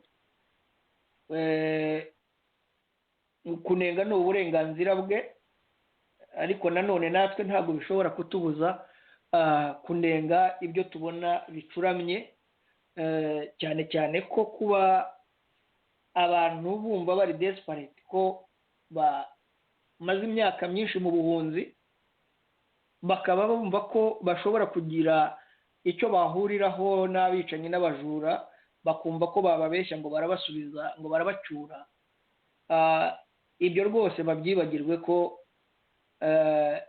gucyurwa n'abicanyi cyangwa abajura ko byo bitazashoboka ahubwo nimba badashobora guhindura imitekerereze ngo bubakire ku kuri bubakire ku by'amateka yacu twanyuzemo bidufashe kubaka umunyarwanda mu by'ukuri udashingiye ku bwoko ushingiye kuri politike yubaka imitima y'abanyarwanda yubaka idashingiye ku turere cyangwa amoko ko umuntu udatekereza ku mateka yacu yatubayeho yishe abanyarwanda mu by'ukuri barenga muri miliyoni zigera kuri 3 mu moko yose y'abanyarwanda uyu munsi wa none abo bose bakaba batabasha kuhuza no kumva neza ako kababaro ngo umwe ndetse yishyire mu mwanya wundi yumva akababaro kundi gusa bakababazwa nuko ngo uvuze abicanyi cyangwa abajura bagize n'uruhare mu gutera ibibazo abanyarwanda muri jenoside dukwiye kubirengagiza tukagendera ku mitekerereze yuriya wanze no kuvuga izina ryavuga ati bahunguramenye utazamena amabanga y'abahutu ureka abo batutsi baba aribo bavuga ibyabo bakumva ko abo bantu aribo bazadushorera ngo tukagenda ikindi nuko mu by'ukuri dufite ingero nyinshi z'iyo miryango ya politike yagiye igerageza gufatanya ariko bikagenda binanirana bisenyuka Sixbert we na Joseph mwantanze muri politike ibyo bintu mwabinyuzemo amashyaka ya politike n'iyo miryango yiyita ko ari imiryango idaharanira inyungu idakora politike mwagiye mufatanya ibintu binyuranye kandi bigenda bisenyuka hanyuzemo icyo mwari mwavuze cya CPC uko byasenyutse twarabibonye hari isenyuka ndetse ry'ingabo za FDR badakunda no kugarukaho, ariryo ryavuyemo umutwe wa senerede waje no kuba MRCD. Nayo iyo MRCD ikaba isa nk'iyasenyutse mu minsi mike ishize, aho twabonaga ko ishyaka RRM n'ishyaka rya Rusesabagina n'ishyaka rya Twagiramungu ryitandukanya na MRCD na senerede. Ibyo byose ntibabirebe ngo babanze kubaka, ahubwo abo bantu bagenda batandukana batyo nka sosiyete sivile ijya hagati yabo igerageze kunga abo bantu, ahubwo igatandukira ngo igiye gufasha abo bantu ngo bubake ngo ikintu cy'iteme. Wakwibaza iryo teme rizaba ryubakiye kuki, ryubakishije iki? Mu by'ukuri iki kiganiro ni ikiganiro gikomeye kandi dukwiye kuzanagarukaho, kuko kunenga opozisiyo birakwiye ko abantu bayinenga igihe ikora ibikorwa bisa n'iby'uwo turwanya. Igihe turwanya FPR-DMI Kagame, ntabwo tuzemera kubakira kuri FPR-DMI Kayumba cyangwa MRND-CDR igifite imitekerereze y'urwango rwo kumva ko abahutu kuvuga ibyo bakoreye abatutsi ari ugukora ishyano. Muri make 6BR ndumva ntari butinde, ibyo mwavuze ni byinshi kandi byasobanutse. Ikindi nagira ngo nibutse Joseph ko ibya Rutabana nabivuzeho, ahubwo tuzaguma no kubigarukaho twishyuza Kayumba na RNC kugaragaza Rutabana aho ari, niba baranamwishe tukamenya ko yapfuye, abari inshuti ze n'abavandimwe be, cyangwa se bakanasobanurira abanyarwanda muri rusange abandi bana baguye muri Kongo, abandi bagashimutwa, harimo na Majoro Mudasiru bajyanye n'abo bari kumwe bari mu manza mu Rwanda, bakaba baza kuri radiyo bakabisobanurira abantu kugira ngo abo bantu banumve neza ibisobanuro bahabwa. Noneho niba bumva baguma kubashyigikira bagume babashyigikire, naho ibyo bibwira ngo bazakora intambara muri ubwo buryo, ibyo byo ntabwo bizashoboka, kuko ntushobora gukora intambara n'abantu mudafite icyo muhuriraho uretse bamwe buzuye urwango, ari rwo rutuma bajya muri izo ntambara. Murakoze, ubwo wasubirana ijambo. urakoze cyane bwana Jonathan Musonera. Koko nanjye nabonye iriya nyandiko Nkuringoma yatangaje muri The Rwandan, avuga anenga ikiganiro twari twakoze, cyane cyane hari ahavuga yuko ngo byari ikintu gikomeye cyane cyarimo nuko ngo abantu bababaye bari mu buhunzi bashakisha icyatuma bataha mu gihugu bakagira amahoro mu gihugu cyabo, ko ubwabyo ari igitekerezo gikuru cyane uwo ari we wese ushaka ko ibintu bihinduka mu Rwanda yari akwiye gushyigikira.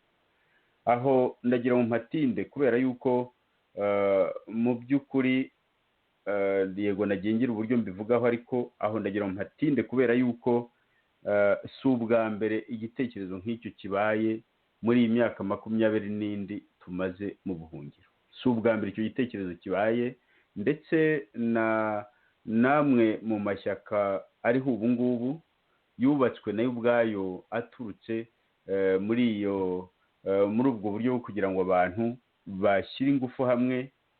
Ingufu, hari abagiye bavuga bati dushyire hamwe ingufu z'ibitekerezo, abandi bati twegerane kugira ngo tuzajye tubona uko dusobanurira amahanga ko twese tuvuga rumwe. Ndanibuka ko yena n'ibi bya platform mu by'ukuri binatangira ko n'ibyo abantu bari bavuze bazumvikana aho bazakorana, kubera ko bitangira mu masezerano twakoreye ahitwa Montreux mu Busuwisi. Icyo gihe twavugaga ibyo dushobora kuzajya dukorera hamwe, ibyo dushobora kuzajya dufatanya ibyo ari byo, hakaba n'ibindi bizakomeza kuba umwihariko wa buri shyaka. Ariko mu by'ukuri icyo wabonaga icyo navuga nashyira imbere ni icyo kijyanye n'ububanyi n'amahanga no gusobanurira amahanga ibibazo biri mu Rwanda n'impamvu abantu bashaka ko ibintu bihinduka, ariko mu by'ukuri ntabwo ibintu bikomeye cyane byatumye igihugu cyacu kizahara kariya kageni hakameneka amaraso atagira ingano n'ubu akaba kimeneka, ugasanga ikibazo nk'icyo gikomeye ntacyo twashoboraga kumvikanaho kubera ko nta nubwo twakibonaga kimwe. N'ubu kandi biragaragara ko abantu bo muri opozisiyo batakibona kimwe, bityo n'igisubizo ku bibazo bikomeye cyane bikomereye igihugu, ugasanga n'ibisubizo abantu batekereza ari ibisubizo mu by'ukuri bidahambaye, cyane cyane ko bitanajya imuzi ibibazo nyabibazo byatumye abantu bamarana, ibibazo bituma abantu bakomeza n'ubu ngubu guhangana, ibibazo bituma ivangura rikomeje gusugira rigasagamba, haba ari mu gihugu haba ari no hanze yacyo. Ugasanga rero cya kibazo cy'imitekerereze kijyanye n'igihugu abantu bifuza n'umuti mu by'ukuri wavura igihugu, wavura abanyarwanda, ugasanga icyo kibazo kirajya ku ruhande.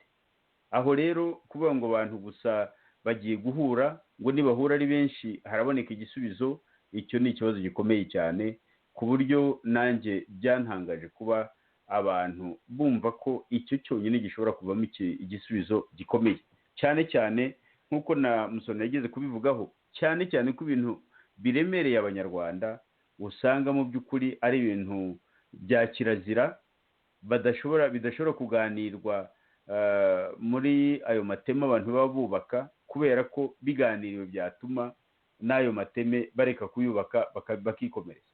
Kubera iki? Kubera ko ntibabivugaho rumwe kandi ari byo bintu biremereye abanyarwanda. Rero nkumva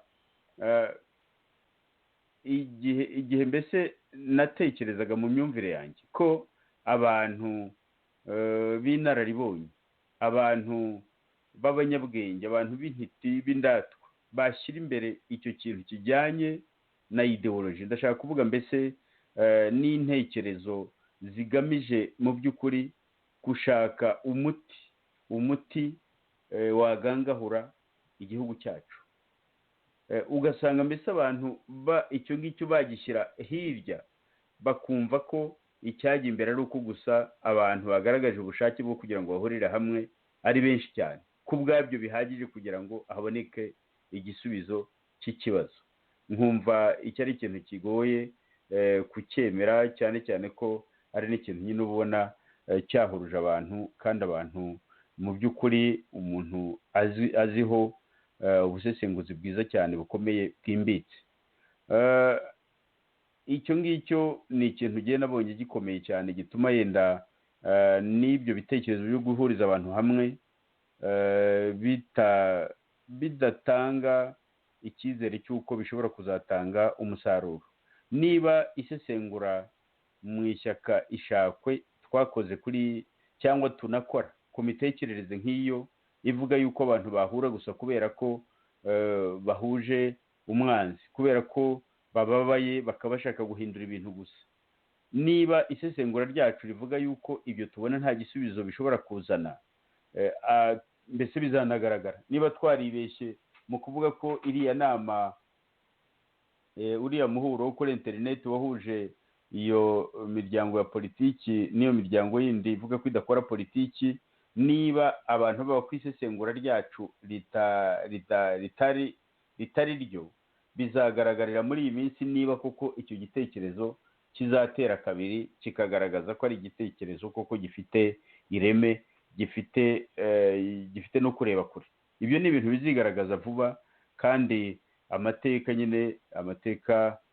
ni ikintu kirekire cyane. Biriya ni ibintu tuzabona vuba aha ngaha tukabona ko ari ibintu bifatika cyangwa bidafatika. Twe rero twahamije rugikubita ko ari ibintu bidafatika, cyane cyane ko fondasiyo yabyo, ibyo byubakiyeho, ntabwo twabonaga ko bifite ireme ryatuma bitera intambwe ifatika, intambwe ihamye, cyane cyane ko twasesenguraga n'ibyagiye biba mbere, noneho tukanareba n'ibibazo mu by'ukuri tubona muri iyo miryango ya politiki iri hanze mu buhungiro, n'ibibazo tubona muri n'iyo miryango yindi ivuga ko idakora politiki, ndetse n'ukuntu tuzi u Rwanda, ukuntu tuzi sosiyete y'abanyarwanda, ukuntu yakomeretse n'ibyayibayemo n'ibibazo bikomeye cyane bihari bigomba gushakirwa umuti nyine kugira ngo igihugu kibe cyakwizera umutekano. Ugasanga noneho kugira ngo abantu bumve ko babona umukiro, babona icyizere, kubera ko abantu bahuriye hamwe ari benshi kandi mu by'ukuri ari abantu batiteguye no kujya impaka ku bintu bikomeye cyane bikomereye igihugu. Nta kintu cyakomera kiruta amaraso y'abaturage, amaraso y'abanyarwanda yamenetse n'ubu akimeneka. Nta politiki yaba ikomeye cyane idaha agaciro icyo kintu ishobora kugira umuti izanira u Rwanda. Nk'uko bwana Jonathan Musonera yabisobanuye avuga ati niba abantu, yatanze urugero avuga ati niba abantu batemera kwibukira hamwe abahutu n'abatutsi, cyangwa niba hari n'abatemera na jenoside yakorewe abatemera jenoside yakorewe abatutsi, abatemera jenoside yakorewe abahutu, abo bantu si ubundi barubaka amateme ngo bazayagendeho bate, kandi ubwabo mu by'ukuri batanemera n'ibintu bikomeye cyane byavushije igihugu amaraso angana kuriya. Ibyo rero iyo mitekerereze dufite turayemera mu ishyaka ishakwe, kandi na politiki yacu yo guharanira ko ukuri ku mateka yacu, ukuri mu gushaka ibisubizo kuri ayo mateka, ibisubizo ku bibazo igihugu gifite, icyo kintu tugikomeyeho cyane. Ni nacyo ishyaka ishakwe Rwanda Freedom Movement ryubakiyeho, nicyo gikuru imbere yacu. Ni ukuvuga rero iteka ahazaza igihe cyose tuzabona ubutumire cyangwa se n'abantu bati hari ibitekerezo ibi n'ibi bije, igihe cyose tutazabona ko kwa kuri kugiye guharanirwa, ko abantu bemera kuganira ku mateka kugira ngo amakosa yabaye abantu batongera kuyakora, igihe tutazabona ko abantu biteguye kuganira ku bitekerezo mizi bituma abanyarwanda bangana bakicana, igihe tutazabona ko abantu biteguye kuganira ku ivangura riri mu Rwanda cyangwa riri mu banyarwanda, igihe tutazabona ko abantu biteguye kuganira kuri ibyo bintu batajenjeka, ntabwo tuzitabira ibintu by'ibiganiro nk'ibyo ngibyo. Tuzakomeza dutangazwe n'uko nyine hari abantu b'abahanga ndetse banditse n'ibitabo bikomeye cyane babona ko iyo nzira yo kugira ngo abantu bagende gutyo, bagende buhumyi, ko iyo nzira ishobora kuzana umuti. Numvaga nk'uko bwana Joseph Ngarambe yavuze ati yenda twazabigarukaho ikindi gihe, numvaga ari ibyo naba mvuze kuri ibyo bibazo byavuzwe mu nyandiko ya Nkuringoma, aho nyine yanavuga ati ni byiza ko abantu bashyira hamwe bagafatanya n'abandi, ngo nta bazabona umuti bonyine badafatanyije n'abandi. Ibyo avuga, ikibazo kirimo gikomeye ni uko nta gisubizo abantu bazabona igihe batazaba bemeye mu by'ukuri kureba ikibazo nyacyo mu maso ngo bagishakire igisubizo. Twe tubona ariyo ntangiriro y'ikintu icyo ari cyo cyose gishobora kugira ibyo gihindura mu gihugu. Naho kugira ngo abantu babe bahura gusa bavuge ngo icyo duhuriyeho ni agahinda dufite, ni akababaro dufite, ni igitugu cya FPR-DMI, kikaba ari cyo gihuza abantu, twe tubona icyo kintu kidahagije ku buryo cyatuma abantu bavuga ngo ibi ni ibintu bishobora kugira icyo bimarira abanyarwanda. Icyo ntitucyemera, kubera ko ubutegetsi niyo bwanafatwa, niyo haba igitangaza abantu bagafata ubutegetsi muri ubwo buryo. Ese tuvuge ko abahuriye muri iyo nama habaye igitangaza bati leta murayifashe, igihugu muragifashe, FPR-DMI murayitsinze, igihugu muragifashe. Ndahiye nkomeje ko ntabona ko abo bantu bakumvikana mu kubaka leta yakurikiraho. Ndahiye nkomeje ko nabo ubwabo basubiranamo, kubera yuko ikibazo gikomeye cyane, ntabwo babona kimwe umuti wavura ikibazo u Rwanda rufite, ntabwo bibona kimwe. Ni ukuvuga ko n'ibyo bakora batareba kimwe, ukuntu mbese batabona kimwe umuti wavura ikibazo, simpamya ko banafatanya n'iyo guverinoma bakazabonera igisubizo ibibazo igihugu gifite mu gihe bamwe batanabyemera. Nagira ngo no kwizimba ku magambo nsubiza ijambo bwana Joseph Ngarambe, tusigaranye iminota nk'icumi, ndagira ngo tuvuge tugana ku musozo w'iki kiganiro, nibiba ngombwa twazagikomeza ikindi gihe, ariko biraza guterwa n'uko yenda tuza kubona hari ibitekerezo bitaganiriweho bihagije. Nagira ngo nsubize ijambo bwana Joseph Ngarambe, noneho dukomeza ikiganiro. Mikoro irafunguye. Niba ari igihe yego, urakoze cyane. Uranyumva neza? Ndakumva neza cyane.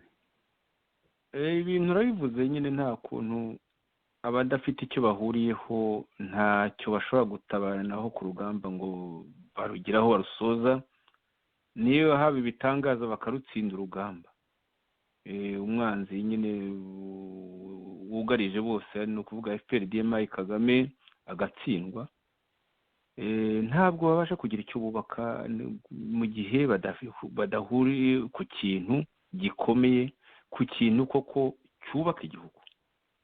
Kuko ibintu byose nari natangiye mu kanya hari ibyo nari natangiye kuvuga ngo bishimira ko mu bintu byose baganiriye ni ibibazo bisanzwe dusanzwe tuvuga kuri radiyo, dusanzwe tuvuga buri munsi, ariko ikibazo cyangombwa icyatanije abanyarwanda, gikomeje gutanya abanyarwanda, baba abahutu baba n'abatutsi, bakomeje gutana, bakomeje gucikamo kabiri, bakomeje kwicana, kuko ubwicanyi buri mu abatutsi bica abandi batutsi bishobora no kuzafata indi ntera uko mbibona. Abahutu bisha abandi bahutu, ntabwo bisha abatutsi gusa. Ibyo bintu byose rero mu gihe abantu batabiganiriyeho, batarebye, n'iki gituma ubwoko buno bushobora kwica ubundi, akarere kanaka gashobora kwica abo mu kandi. Ibyo byose mu gihe bitaganiriwe nta kintu gishoboka. Bashobora guhura nyine nk'uko abantu bahura bakasangira inzoga bakishima, bikaba nyine nk'ibyo Theogene yanavuze, bikagira bibabaza, byo guhurira mu bintu mu by'ukuri bidafite ireme, kandi ibintu byagiye bigaragara nk'uko nawe wabisubiyemo, nk'uko na Musoni yabisubiyemo, ibintu byagiye byigaragaza muri ino myaka ishize, bikaza bihurura bihutera, ibyinshi ntibimare n'umwaka bigashwana. Nubwo bariho bakorera harimo ibyariho bishwana cyane cyane ko ntacyo biba bihuriyeho. Nagira ngo rero rwose wenda ndekere na Musonera afata ijambo, kuko nk'icyo kibazo yewe cyo gutangira uvuga ngo zubaka iteme, ubeshya ku mugaragaro, udashyira imbere ukuri, ni ikibazo gikomeye cyane. Numva tuzashakira umwanya wacyo cyonyine tukareba ukuntu abantu koko bindatwa nka Nkuriyingoma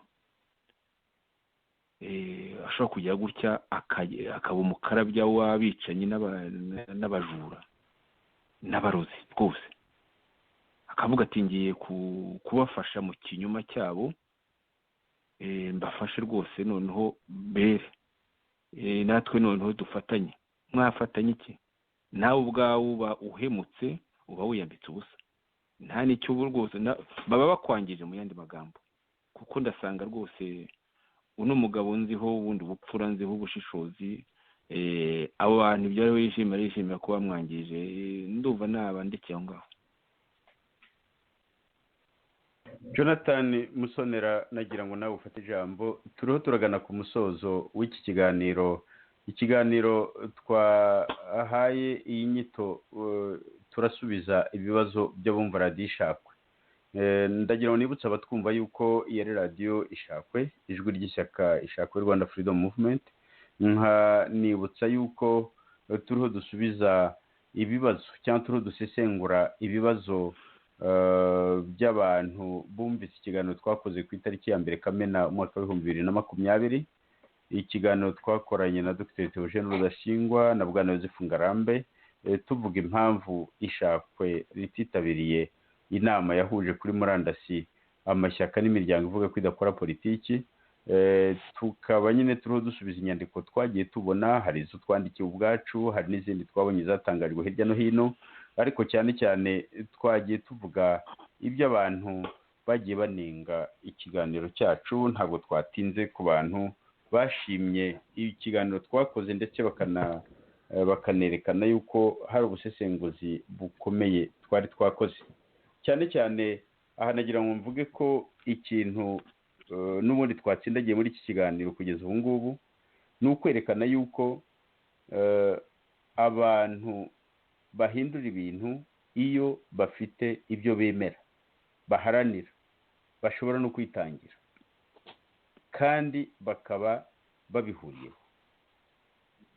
Ikibazo rero cy'abantu bavuga bati duhamagaye abantu badafite ibyo bemera bahuriyeho, badafite ibyo bashobora kwitangira bahuriyeho, ukavuga ko hashobora kuvamo igisubizo cy'ibibazo bikomeye cyane, ibibazo by'amaraso y'abaturarwanda, abanyarwanda barenze miliyoni nk'ebyiri bapfuye kuva muri za 1994 kugeza ubu ngubu.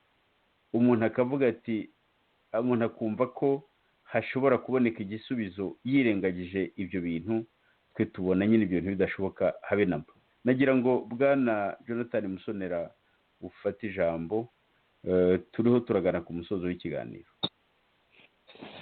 Murakoze muvandimwe Sixbert, muvandimwe Joseph, nawe ngushimire nanone umusanzu watanze muri iki kiganiro n'ibitekerezo byiza. Icyo nasorezaho ni uko ngira ngo nibutse abadukurikiye, nibutse n'abatunenga bifuza ko twaceceka kuvugisha ukuri, ko bakenyere bakomeze, kuko ukuri ko ntituzaguhagarika.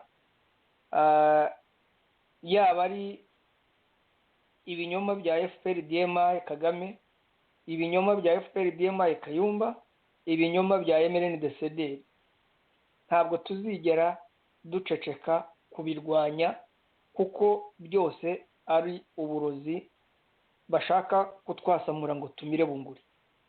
Abazabumira ni bakuru, bafite ubwenge, bazabumire, ariko twe ntabwo turi mu bazabumira. Kandi nta n'uzabasha kuducecekesha ngo atubuze kunenga ibyo dukwiye kunenga, ibigoramye tubigaragaze, twerekane n'uburyo byagakwiye kugororwa.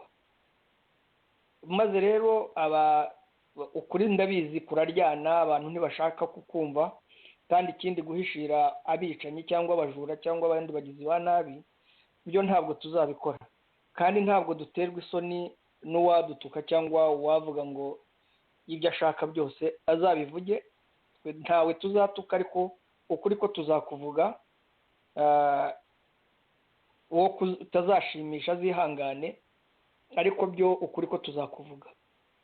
Kandi nzi neza ko abanyarwanda muri rusange abenshi ni abakristo, abandi ni abasilamu, n'abatari abakristo bemera Imana, yaba ari Imana ya gihanga cyangwa indi Imana iyo ari yo yose, ariko bemera ko hari izindi mbaraga. Muri ibyo byose icyo Imana idusaba ni ugukoresha ukuri, kubahana no kwishyira mu mwanya wundi. Ntabwo icyo Imana idusaba ari uguhishira abicanyi cyangwa abajura, kuko uhishira umurozi akakumara ku rubyaro. Nibyo byabaye ku bana b'abanyarwanda Kayumba yatwaye muri Kongo, bapfiriyeyo, abandi bakaba bari mu menyo ya shitani Kagame, aho babagaraguza agati mu nkiko za Kagame. Ibyo abibwira ngo ntituzabivuga, ngo nitureke kubivuga tubiceceke, abandi baca inyuma bongera Kayumba akoresha amayeri aciye muri abo bose ngo bongere babahe amafaranga, babahe n'abandi bana bo kujya kwicisha. Ibyo ntibizashoboka. Tuzabivuga, uzabikora azabikore, ariko azi neza ko twamuhaye inama. Muri rusange rero nkaba nsaba abantu bitwa ko bari muri opposition ko bakwiye kwemera kunengwa, kandi niba bumva badakwiye kunengwa ntibareke opposition, kuko nta mpamvu yabituma banenga FPR-DMI, kuko byose ni ukunenga.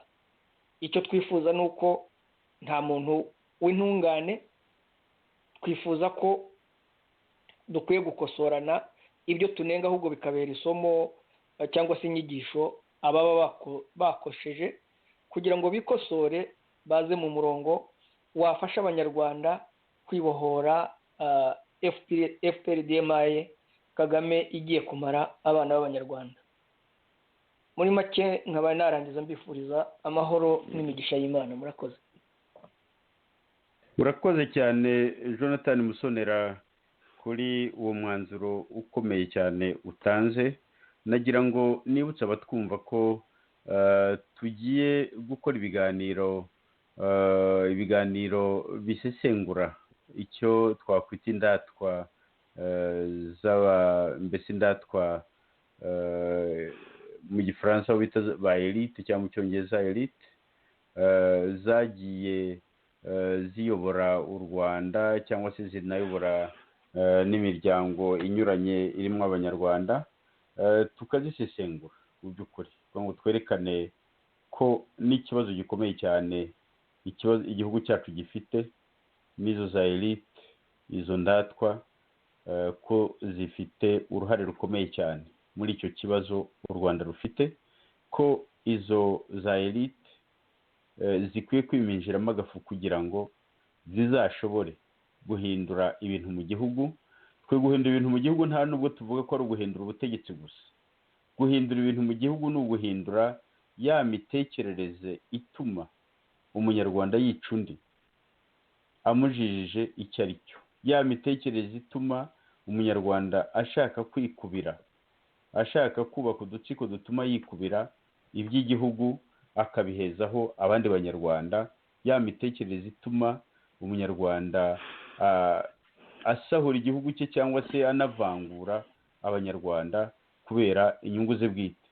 Twe rero ibyo nibyo duharanira kandi tubikomeyeho cyane, tuzabikomeza nk'uko Musonera bisobanuye ati twebwe tuzakomeza guharanira ko ukuri kujya ahagaragara, tuzakomeza guharanira yuko abaharanira guhindura ibintu mu gihugu bashingira ku kuri kandi bakavuga ku bibazo biremereye igihugu batajenjeka. Nagira ngo nshimire abaduteze amatwi muri iki kiganiro, nshimire abaduteze amatwi abumva n'abakunzi ba radiyo Ishakwe, ijwi ry'ishyaka Rwanda Freedom Movement Ishakwe. Nibutsa ko ikiganiro cy'uyu munsi cyasubizaga ibibazo by'abumva radiyo Ishakwe. Twatanze ingero zitari nyinshi cyane z'amabaruwa, hari amabaruwa twabonye, hari n'ibindi twasomye byatangajwe hirya no hino bijyanye n'ikiganiro twakoze ku itariki ya 1 Kamena umwaka w'ibihumbi 2020, tuvuga impamvu tutagiye mu muhuro, niba nabyita umuhuro cyangwa se mu nama yahuje kuri murandasi amashyaka n'imiryango ivuga ko idakora politiki. Ubwo ni amashyaka ya politiki hamwe n'imiryango ivuga ko idakora politiki. Twasobanuye nyine impamvu tutagiyeyo, ituma tubona abantu banyuranye bagiye bavuga yuko ibitekerezo twari twatanze, cyane cyane icyo bagiye bavuga ni uko twari twavuze nyine igitekerezo abantu batinzeho, ni uko twavuze yuko imitegurire y'iyo nama n'abayiteguye, mbese gutegura inama hamwe n'abayiteguye ko bitari binoze. Nicyo abantu batinzeho, ntibatinda ku kintu gikuru cyane tuvuga tuti abantu bahindura ibintu ni abafite ibyo bemera baharanira bashobora no kwitangira.